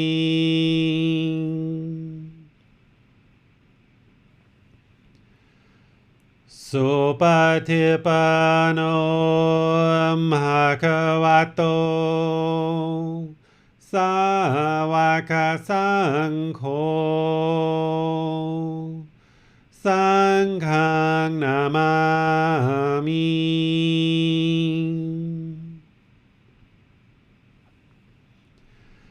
Namo Tassa Bhagavato Arahato Samma Sambuddhassa Namo Tassa Bhagavato Arahato Samma Sambuddhassa Namo Tassa Bhagavato Arahato Samma Sambuddhassa Iti piso bhagava arahang samma sambuddho vicacaranang sammuno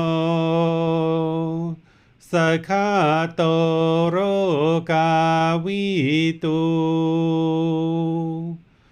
Anutero purisa Dhamma sati sata tawa manusanang hoto pakawati.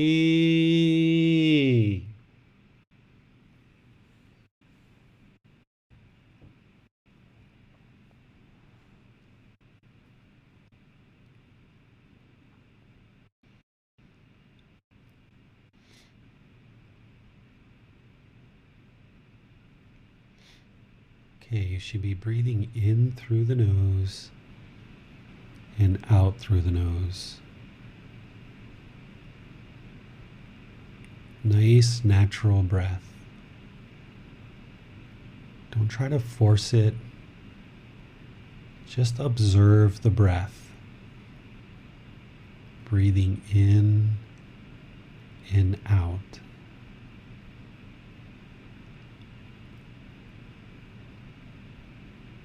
Fixate the mind on the breath. The breath is the present moment. The mind can reside in the present moment, peaceful, calm, serene, and content with joy.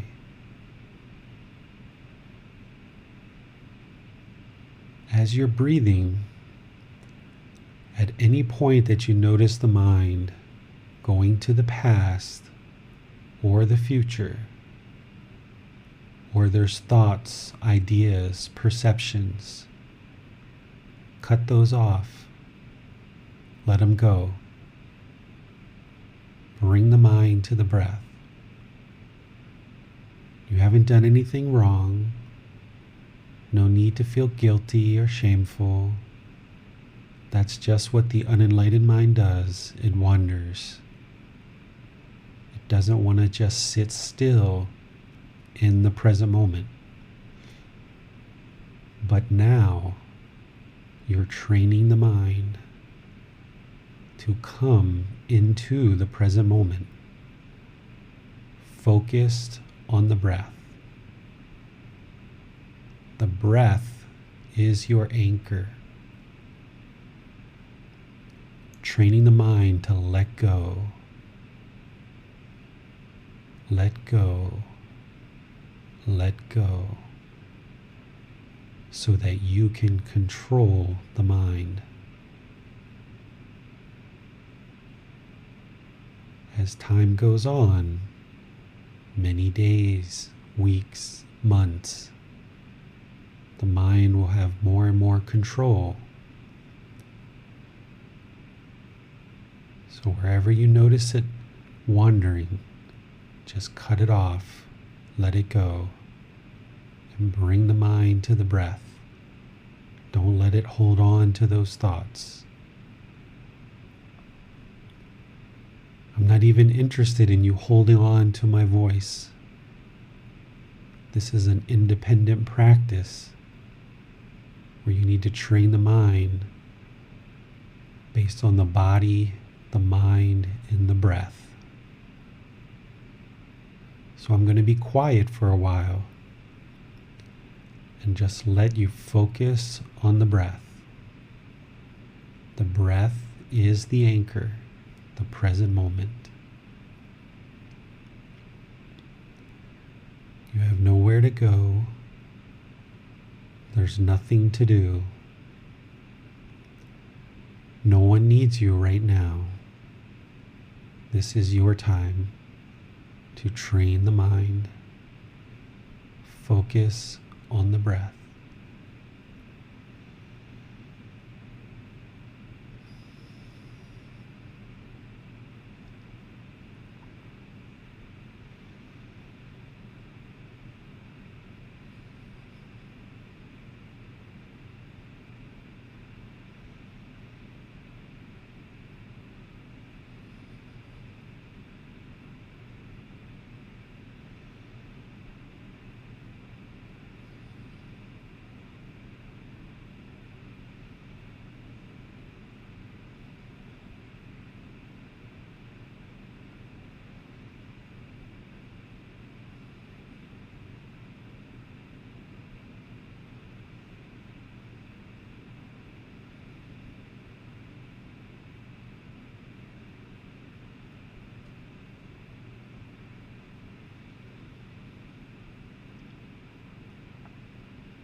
Repeat this affirmation in the mind.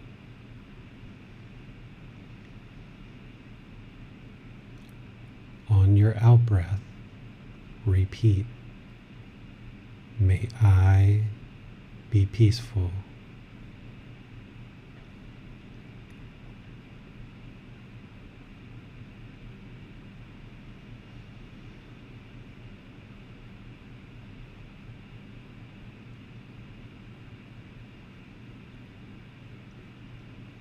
May I be safe.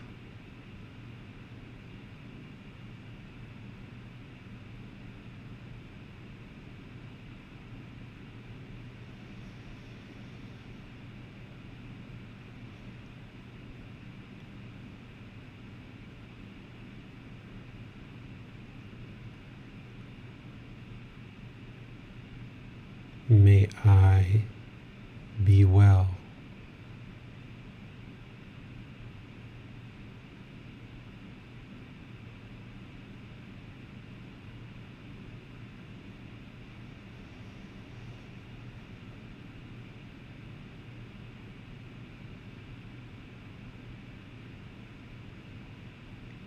May I be free of discontentedness in the suffering it causes.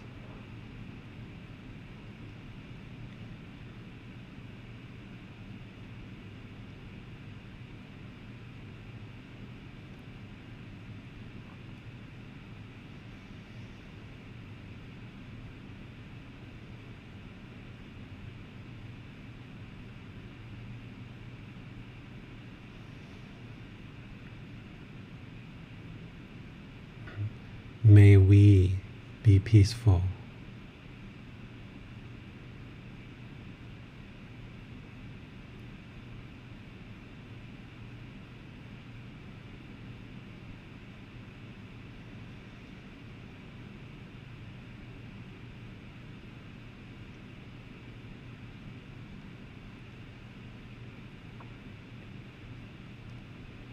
May we be safe.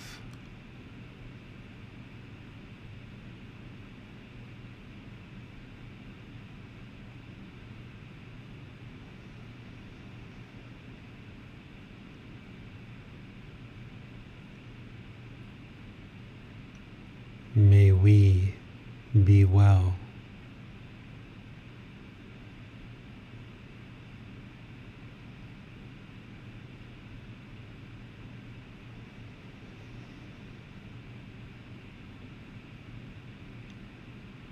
May we be free of discontentedness and the suffering it causes.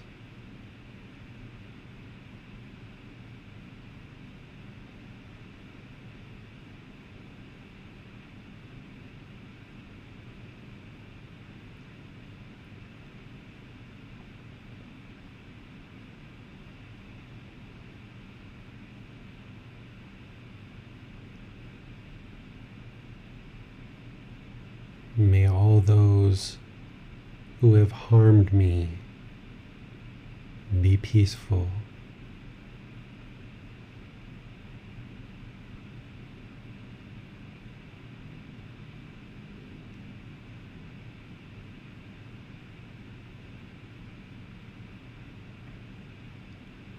May they be safe.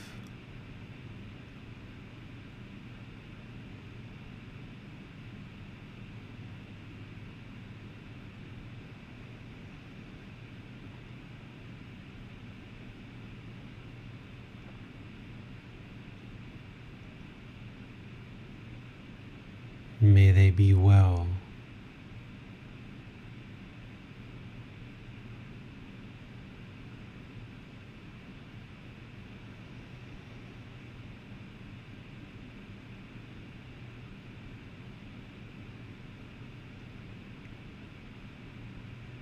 May they be free of discontentedness and the suffering it causes.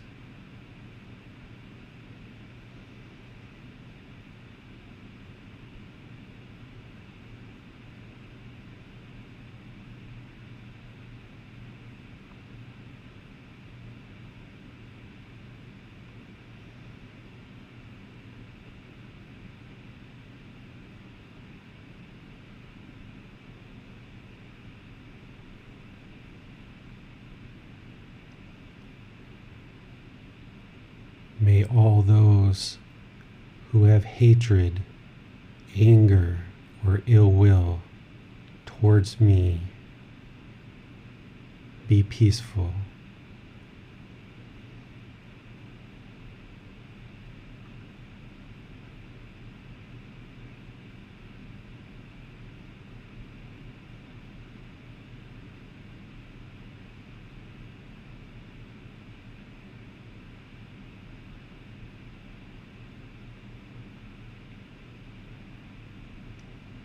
May they all be safe.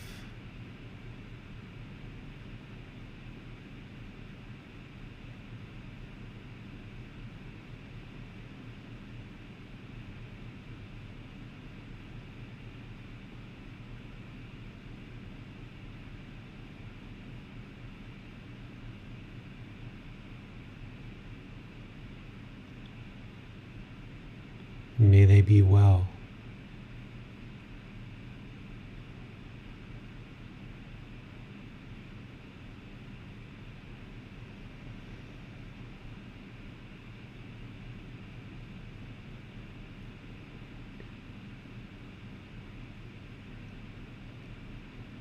May they be free of discontentedness in the suffering it causes.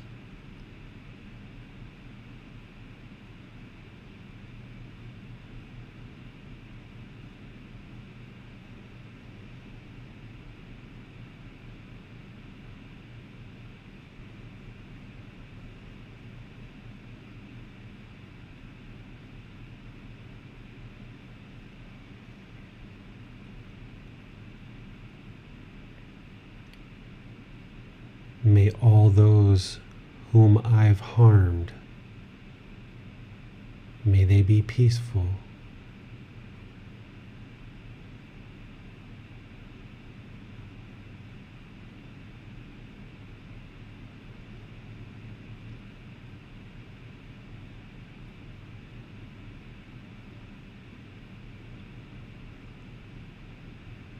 May they be safe.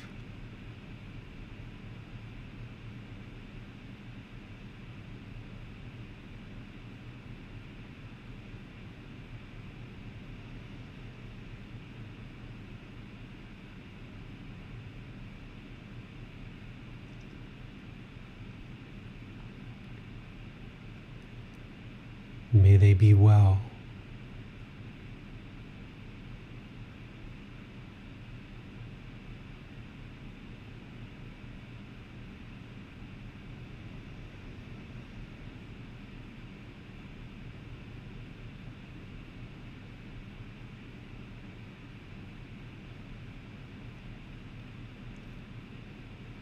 May they be free of discontentedness in the suffering it causes.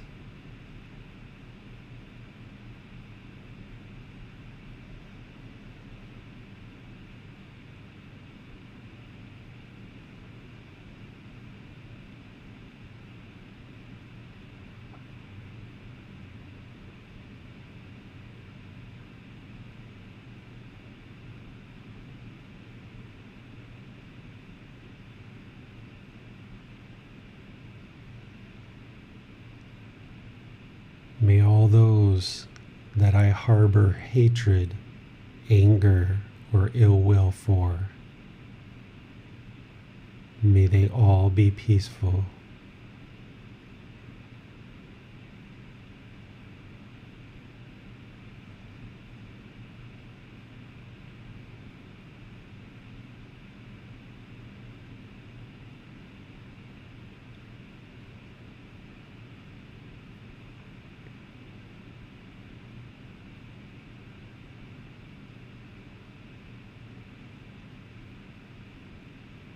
May they be safe.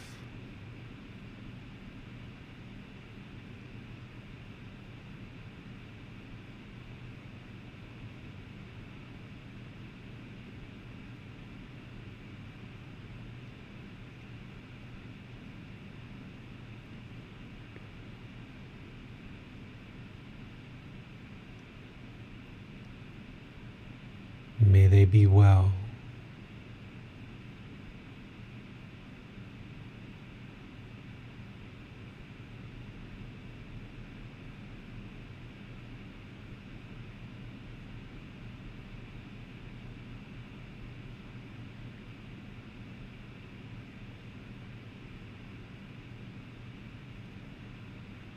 May they be free of discontentedness and the suffering it causes.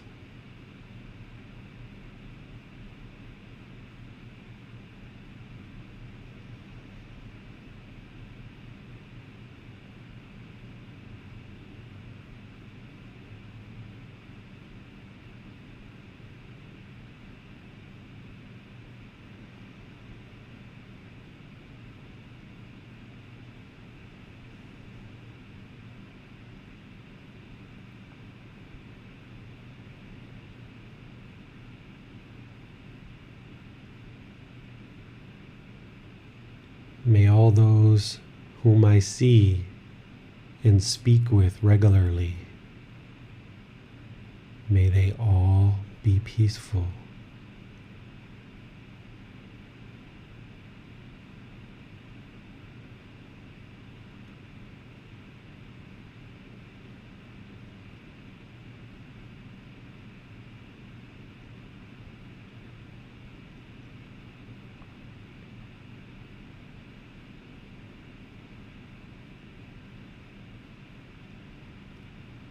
May they be safe.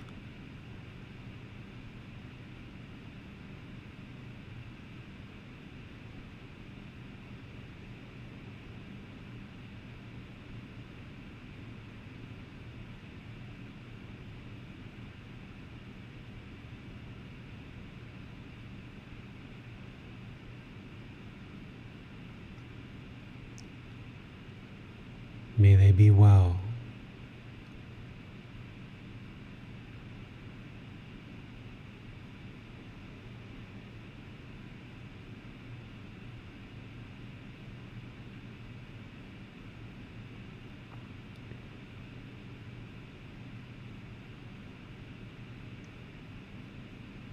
May they be free of discontentedness and the suffering it causes.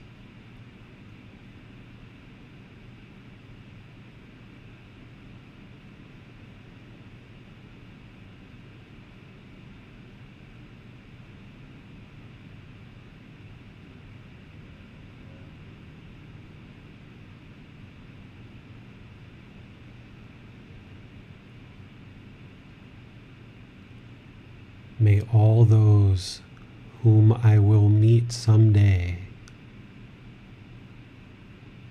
may they all be peaceful.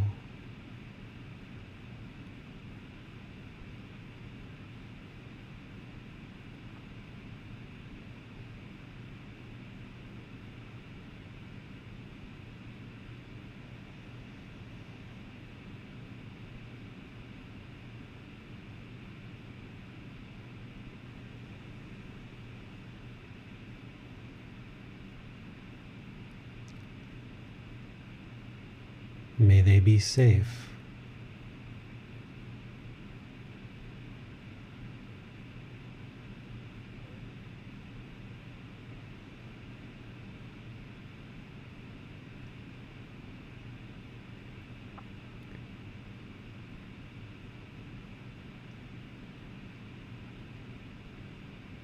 May they be well.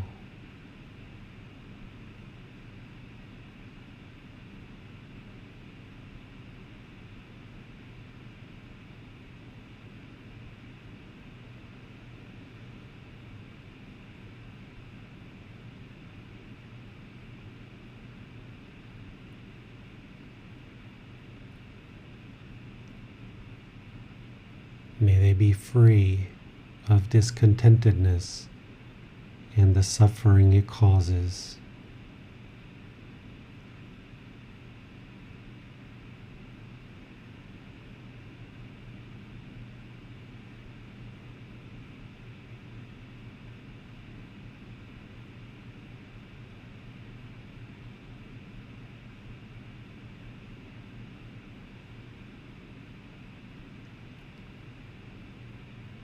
May all those beings who I will never see and never speak to in this life,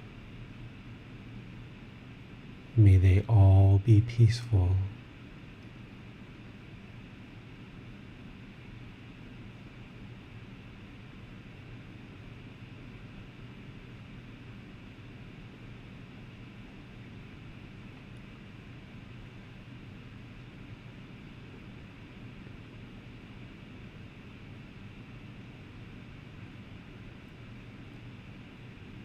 May they be safe.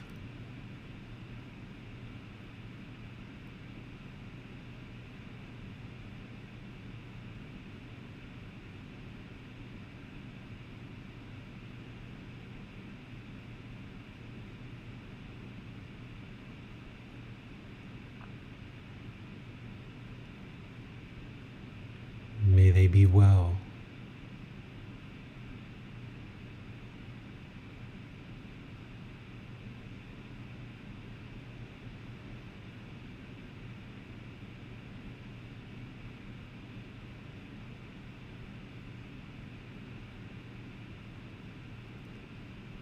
May they be free of discontentedness and the suffering it causes.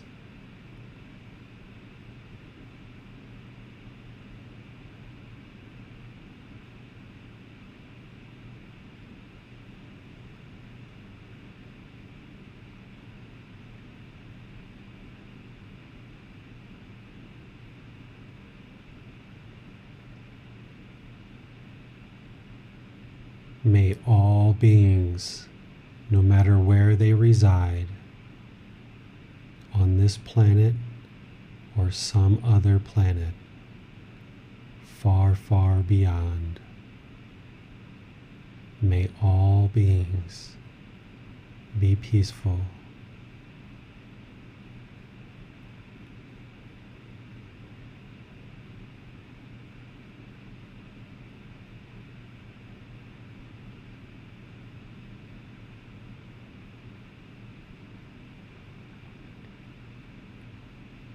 May they be safe.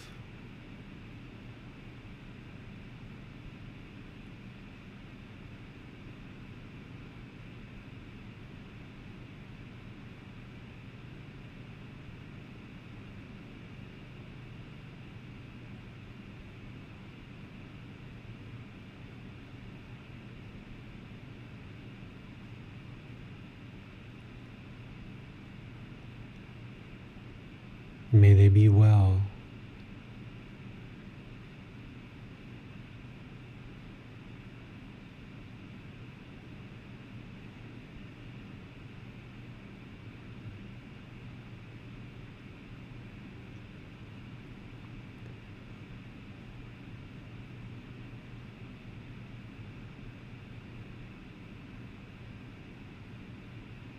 May they be free of discontentedness and the suffering it causes.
Arahang Samma สัมโหโตภะคะวา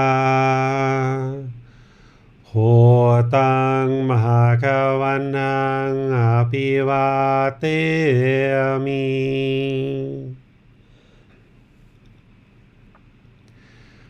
สวากขาโตมหาคะวตาธัมโมธัมมังนามัสสามิ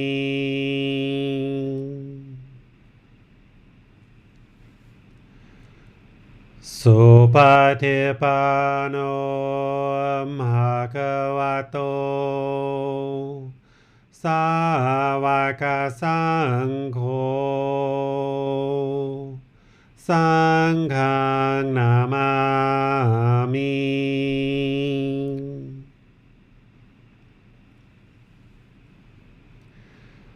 นะโมตัสสะภะคะวะโต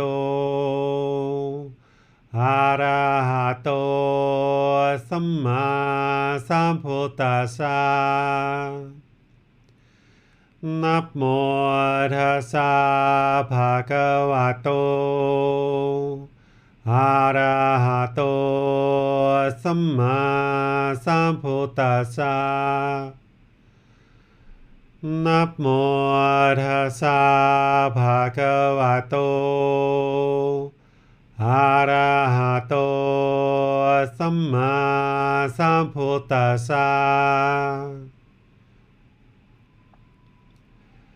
อิติปิโสภะคะวะอะระหังสัมมาสัมพุทโธวิจาจารณังสัมพุโนสัคขะโตโรกาวิตุ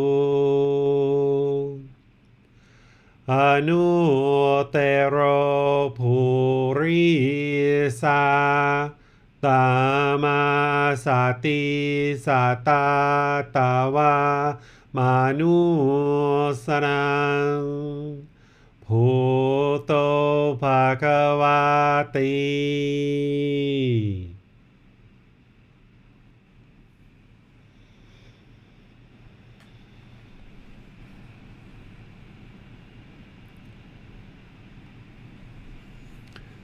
Okay, if you guys would like to make your way out of meditation, just kind of open your eyes, and you need to stretch your body a little bit. You can do that. Maybe move your neck around, move your body around. These rings that we create in loving kindness meditation, you should create rings that are specific to you in your life. I use some of these kind of more general rings, but for you, it might be other rings that you want to include or not include. I suggest that you choose rings that you're having difficulty with, that you feel like there is some hatred or anger, or ill will or hostility or irritation, annoyance, any kind of feelings like this that you're having either for your parents or your siblings or your co-workers, your spouse, your life partner, your children, your neighbors, people in the past, people that have harmed you, people that you've harmed, that you feel guilty about, that you've harmed these people, or you feel shameful. Any kind of discontentedness that is in the mind that you're having for any groups of people, include those in your meditation. Whether it's 3 or 4 rings or 6 rings or 8 rings, however many you choose is up to you. If there's any 1 or 2 particular people that you're having a lot of difficulty with, that you have hatred or anger, ill will or hostility towards, you might want to do this meditation where you start out with just you and then go to that person over and over and over and over and over and over again, and just keep doing these 4 statements for that one person over and over and over again, and then doing all beings. And you might need to do that for a week or 2 or 3 or 4 until you feel like you've let it go. You may even need to do this meditation just for yourself. If you're having a lot of negative self-talk or self-doubt or low self-esteem, you might want to just do this for you and repeat it. May I be peaceful. May I be safe. May I be well. May I be free of discontentedness. And repeat that over and over and over and over and over again. And then go to all beings, right? So you can structure this how you would like. And each time it may be a little bit different. It will be different, right? There's nothing that's permanent. So if you need to do yourself for a week or 2 or 3 or 4, and that's just where you're at in your practice, then do that. And then if you had a really hard childhood and you still have resentment for your parents or anyone in your family, maybe now go to them and work on that for a week or 2 or 3 or 4 or 5, however long it takes. And then go to the next section, right? And then move out farther and farther. There's some creativity that you can add here, but it's all going to be based on your life and your mind. What is inside your mind that is harboring hatred, anger, and ill will, or any kind of irritation or annoyance, resentment or jealousy, anything like that. You structure this based on what your mind needs, and then you stick with that until you feel like it's released. And even if you thought it was released and it goes 3 or 4 or 5 weeks or months or years and it comes back, you can go back to this meditation. But you need to build a regular, consistent practice of doing breathing mindfulness meditation and loving kindness meditation. And you may choose to do that any different way. You may choose to do breathing mindfulness meditation and loving kindness in the morning.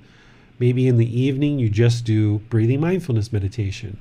Or maybe you do breathing mindfulness meditation in the morning, middle of the day, and evening for a week or 2 or 3. Get your practice really well established, and then you bring in loving kindness meditation. You can move these meditations in and out of your practice and see what works best for you. I think you'll find that doing some version of loving kindness meditation, be it including breathing mindfulness meditation in the morning, can be a really great way of setting up your day for encountering lots of different people. And if you've had a particularly rough day and you feel that there's hatred, anger, ill will that's arisen during your day, I think you'll find that loving kindness meditation can be great to kind of wind that down in the evening, right? So you've got to figure out that, and don't be attached to doing it any one particular way. Whatever the mind needs, this is the medicine for the mind. This breathing mindfulness meditation and loving kindness meditation is the way to train the mind to eliminate that craving or anger or greed and hatred. Get rid of that ill will, that hostility. And it's only going to be through a steady, consistent, dedicated approach of doing this over a long period of time that it will slowly erode this. Some of you know that I had a lot of problems in my childhood, particularly with my family and my mom. It probably took me a good 6 months to deal with that, just meditating with my mom in mind, and to really deal with that and let that go. And what you might notice is as you do this, it might actually arise hatred, right? Because I hadn't seen my mom at that point for about 3 or 4 years. And when I started doing meditation to kind of release that resentment that I held, I would come out of meditation sometimes more angry than what I went in. And that's not uncommon. But when that anger arises, you've got to cut it off and let it go and learn to just let it be and let it go. Sometimes you have to pick up the carpet and shake out the dust and let the dust fly around before it will settle and go away. But if you just keep sweeping all the dirt under the carpet and you just keep it in the mind and harbor it in the mind, it's just going to be this big mountain of resentment or anger or hostility. You've got to pull the carpet out, dust it off, fling it around. And sure, it might not feel comfortable all the time when you do this. There may be some challenges that the mind experiences as you're going through this. It's not all love and peace and kindness and friendliness all the time. Sometimes these meditations can bring up some hostility, and that's okay. but at least you're aware of it and you know what's in the mind and you're experiencing, and you're not just letting it collect under the carpet, that you're actually eliminating it. So sometimes you have to kick it up in order to eliminate it out of the mind, but focus on cultivating this loving kindness and then practice it in daily life. There was nothing in my meditation that was attempting to change my mother or change anyone else in my life that I was having difficulties with. Meditation is all about changing your mind. And by changing your mind, you will then start interacting in the world differently, and people will start responding to you differently. So over a long period of time, as I cultivated the mind, as my relationship evolved, my mom and I came to terms and we had a fine relationship. And by the time she died, everything was completely resolved. But it only got that way because I chose to kick up the dust and really get into meditation and really actively uncover some of the things that I was holding on to and letting go. And not just for her, but for other people in my life as well. So you've got some amount of hatred, anger, ill will, hostility, irritation, annoyance in the mind for some people, some groups of people, some types of people, some people from your past, some people that are in your current life. You've got to uncover what they are. Don't hide from it. Don't run from it. Don't sweep it under the carpet, but address it in meditation. It's the only way to get rid of it. And it might feel uncomfortable as you're doing it, but that's okay. It's not permanent. You'll get through it. But if you leave that stuff in the mind, for sure, it's never going to change. So you got to kick it out, get rid of that stuff through addressing it with this medication of meditation. So let me just open things up for questions and see if there's any questions on anything we've been discussing today or at any other point during our program. When you're saying these affirmations, David, are you also visualizing someone in the mind, or are you just saying the words? You can certainly visualize things. And oftentimes as I was doing this for my mom, things would come to my mind, like things that she did that harmed me. But then also I would feel guilty because I did things that harmed her too, right? It's never just one-sided. It's easy to play the victim role, right? Like everything has been done bad to us, but I did a lot of bad things to my mom too. So those things might surface and it might come into the mind, and you just got to let it go. You can visualize these people that you're talking to in conversations. You can even do things like I used to visualize syrup. I kind of envisioned like syrup or honey as being the loving kindness. And when I would say, may I be peaceful, I kind of envisioned like syrup just encapsulating my body and dripping down my whole body of peacefulness and of safety, of being well, of freeing discontentness, and this genuine interest in myself being well. And then the same thing as I went through my rings, envisioned this syrup coming over those people. And that helped, I felt, kind of adding that visualization to it. So if you're finding something's working, then use it. But don't struggle or don't have a craving or a desire to find something just to visualize, just because the mind craves to visualize something. But if something comes to mind and you're noticing that it's working, go for it. If you're noticing something's not working, then don't do it. But what I think you'll definitely find is that by doing this regularly, making it part of your regular meditation practice, it will work to erode this hatred, anger, and ill will. And it takes time to accumulate the benefits. It's not instantaneous. I asked a similar question on Sunday about craving. I'd like to ask a similar question now about anger, which is it that anger seems to just need to find somewhere to go? Sometimes it can certainly feel like that. If we're angry about one thing, we then become angry about another thing. We've forgotten what the first thing even was, and it seems like it's just being transferred. But on the other hand, it can also seem like it's very specific things or people that when we experience them, we become angry. So is it that we have to eliminate both sides of that? We have to eliminate specific things that we cause ourselves to be angry when we experience them? Or is it that we have to reduce our tendency to be angry? Or are we in effect doing both of those? It's both. So there's this poison of hatred, anger, ill will that's in the mind. And you experience the symptoms of that all the time through your intentions, your speech, and your actions. You experience the symptoms of you speaking harshly and hostile, or having ill intentions, or certain actions you do to other people out of anger, hatred, ill will, or annoyance, or irritation. So there's this genuine aspect of the mind that is hatred, anger, ill will, and it produces certain aspects of your intention, speech, and actions that you're choosing to do, which causes you harm. So there's this genuine aspect of the mind that's there. And then that drills down into individual situations where you see somebody with a certain clothing you don't like, or a hairstyle you don't like, or a name you don't like, or a certain skin color you might not like, or a certain way of talking, their voice. You may choose to be annoyed because of their voice, or certain things that they're doing to you or to other people. That hatred, that aspect of hatred that's there, it comes out in this particular situation. So you've got to acknowledge that that's happening, that's harmful to them, and it's harmful to you, and you need to cut that off so it no longer causes you harm in that situation. But by doing so, you're really addressing this overall aspect of the mind that we call hatred, anger, ill will. You're getting rid of that.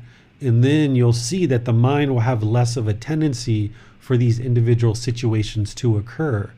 Situations where in the past you would respond with anger or hatred or annoyance or irritation, you will notice gradually those same situations won't cause those feelings to arise in the mind. Through practicing loving kindness meditation and practicing loving kindness in daily life, you will notice that in situations that once you experienced hatred, anger, ill will, it won't arise anymore.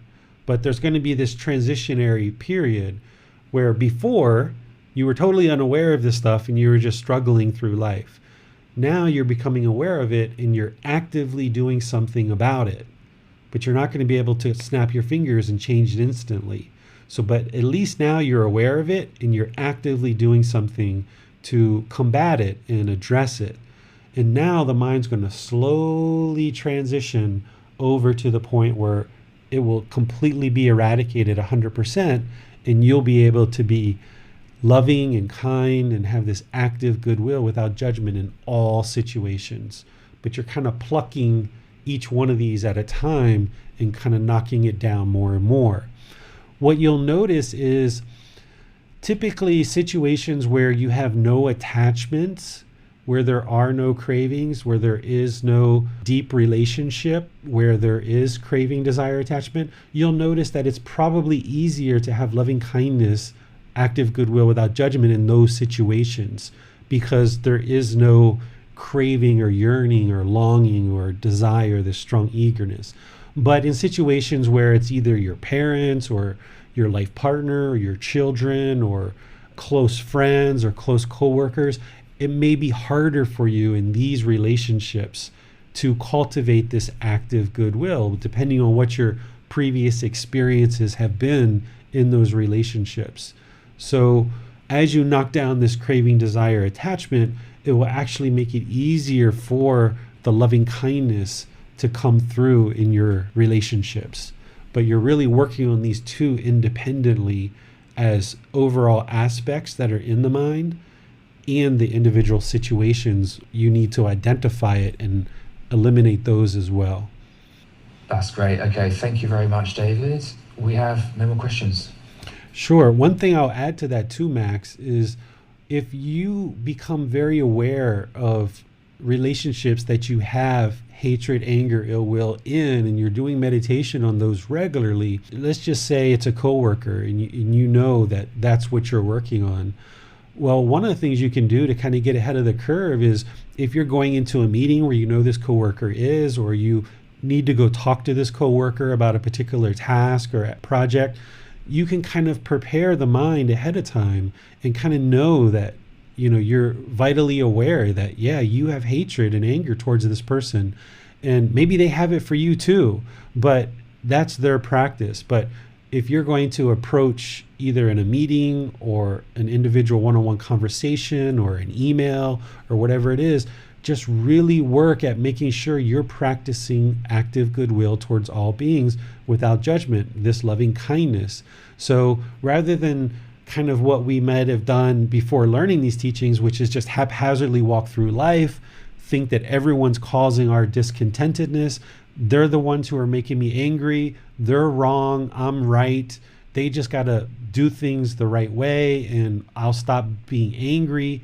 But you won't, because you're going to be angry at somebody else. But in the unenlightened state, that's kind of the way we think, that we're kind of justified in our anger. But now that you're aware that you've harboring this anger, hatred, and ill will, and you will become vitally aware of the people and relationships that you're having this for, you can kind of preempt this a bit and make sure that when you're speaking, that it's the right time to speak, and that your mind is ready and able to have this conversation either in a meeting or one-on-one, that what you say is true, that you speak gently, that you speak beneficially and with a mind of loving kindness without blame. So by involving this loving kindness meditation in your practice, and by being vitally aware of where your anger resides, and you're looking at your own anger because you have right view and you know it's not them, it's you, you can actually preempt a lot of this stuff and kind of cautiously walk into conversations with people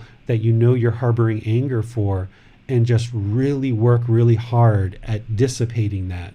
And even if a little bit comes out, because it will, because you're not perfect and you haven't attained enlightenment yet, maybe if before you were all out 100% angry, and then in your next conversation you're only 80% angry, all right, good, you're improving. And then if you go to 60 and 40 and 20, okay, that's good. 10, 5, 3, 2, and even you just got 1% of a little bit of I just kind of don't like talking to this person.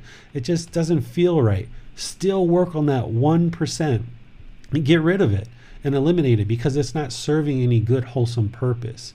So by involving your mind and really actively working to eliminate this poison of hatred, anger, ill will, you can now work with that skillfully to ensure that when you're approaching in these conversations that you're really prepared and it's the right time for you to be talking and communicating with people. So I think this can really be a revolutionizing thing, that rather than just haphazardly walking through life and struggling, that you can just actively engage when it's the right time and with the right mindset. And this can really change things for you, rather than allowing your hostility and anger not only towards that one person, but for example, if you're in a meeting with others, they see you being angry and hostile with that person too, even though in the unenlightened state we think we're so slick that we're covering it up. But other people can see that too. And then they start relating to you in that way too. Because if you're putting out this hatred, anger, ill will towards one particular person, other people are going to treat you that way too, because they see you treating that person that way. But if you're always loving and kind and polite and friendly and respectful to other people, they may even still choose to be hostile to you sometimes. But that's okay. That's their practice. You will learn to train the mind to be unaffected by that, and other people will see that. If you're being just loving, kind, respectful, polite, friendly, okay, other people choose to be hostile and aggressive, then that's on them, right? You guys probably know I go into all these various Facebook groups and talk and chat and share different things. It's not uncommon for somebody to attack me in those groups. They're not attacking me. It's just their anger and hostility coming out because they disagree with something I say. I just be loving, kind, friendly. Other people can see that, and other people can see that aggression and anger. So if you just maintain your practice, it doesn't mean that people are going to instantly start treating you well. But what you'll notice is the vast majority of people around you will know your character. They will know your personality. They will know that you're always very friendly, loving, polite, respectful. And that's what will return to you more and more. Even though there's this occasional person that might choose to be hostile or aggressive, that's on them. But if you're waiting for other people to change before you change, then you're still walking around with hatred, anger, and ill will. But if you do all the work and you do the change, and then you'll notice more and more people will collect around you that have similar wholesome qualities of mind, then people are going to be attracted to you because of this active goodwill towards all beings without judgment that you have. And if there's occasional people that show up in your life that still have hatred, anger, and ill will, then that's on them. And you can choose to not be involved with those people, but still maintain this active goodwill towards all beings for that person, even though they're choosing to be hostile and aggressive. But if you're waiting for other people to change before you change, then everything's in a big log jam and nothing shifts. So you make the shift. You improve the quality of your mind. You train your mind, improve the condition of your mind, and then whatever others do is completely up to them. You're not trying to change anyone else through your practice. You're trying to change your mind. That's what's really important here, is to change your mind through all of these teachings. And then over time, if other people choose to change, that's up to them. Okay? So keep continuing to be loving, kind, friendly, polite, respectful, caring to everybody and anybody that you interact with. And even if you feel it's a real struggle and it's real difficult sometimes in there because you've got, this built up hostility towards a particular person, just try it. Just break through that wall, right? Just break through the wall. It's going to possibly hurt, but it's not going to kill you. It might hurt. It might feel miserable. It might feel like, why am I being so friendly to this guy? He just did this to me 3 days ago. But that's in the past, right? Just let it be in the past. You'll never get over it if you don't get over it. So just work through that. Break through that wall and focus on being polite, friendly, kind, caring, loving, respectful, and you will see that it will get easier and easier as you soak yourself into this loving kindness and just exercise yourself in it, the way the Buddha described. Exercise yourself in it, right? Use it as a basis to eliminate and liberate the mind from this hatred, anger, and ill will. It's causing you all kinds of problems, so get rid of it. Okay? On Sunday, we're going to be talking about Chapter 9, what is Kama, and how does it affect you? Because this hatred, anger, ill will, as you're putting it out through your intention, speech, and actions, it's causing harm to others. So therefore, it's causing harm to you. So you need to understand the natural law of Kama really clearly, not just as it relates to hatred, anger, and ill will, but all other things as well.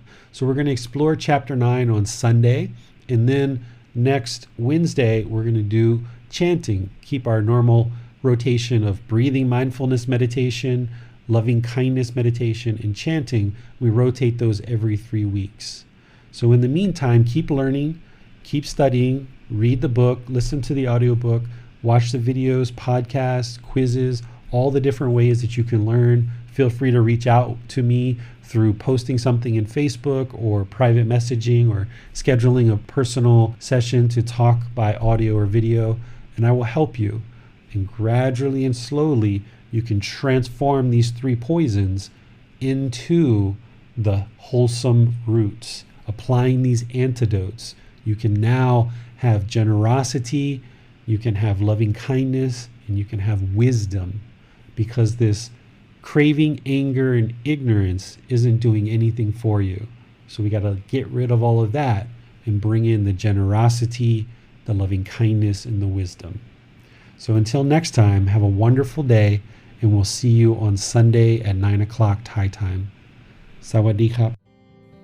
Thank you for listening to this podcast. To provide support for this podcast, visit patreon.com/support Buddha. To access more teachings, visit buddhadailywisdom.com. There, you will discover a full range of courses, retreats, and online resources to assist you on the path to enlightenment. Remember to establish a daily, consistent meditation practice, along with learning and practicing these teachings.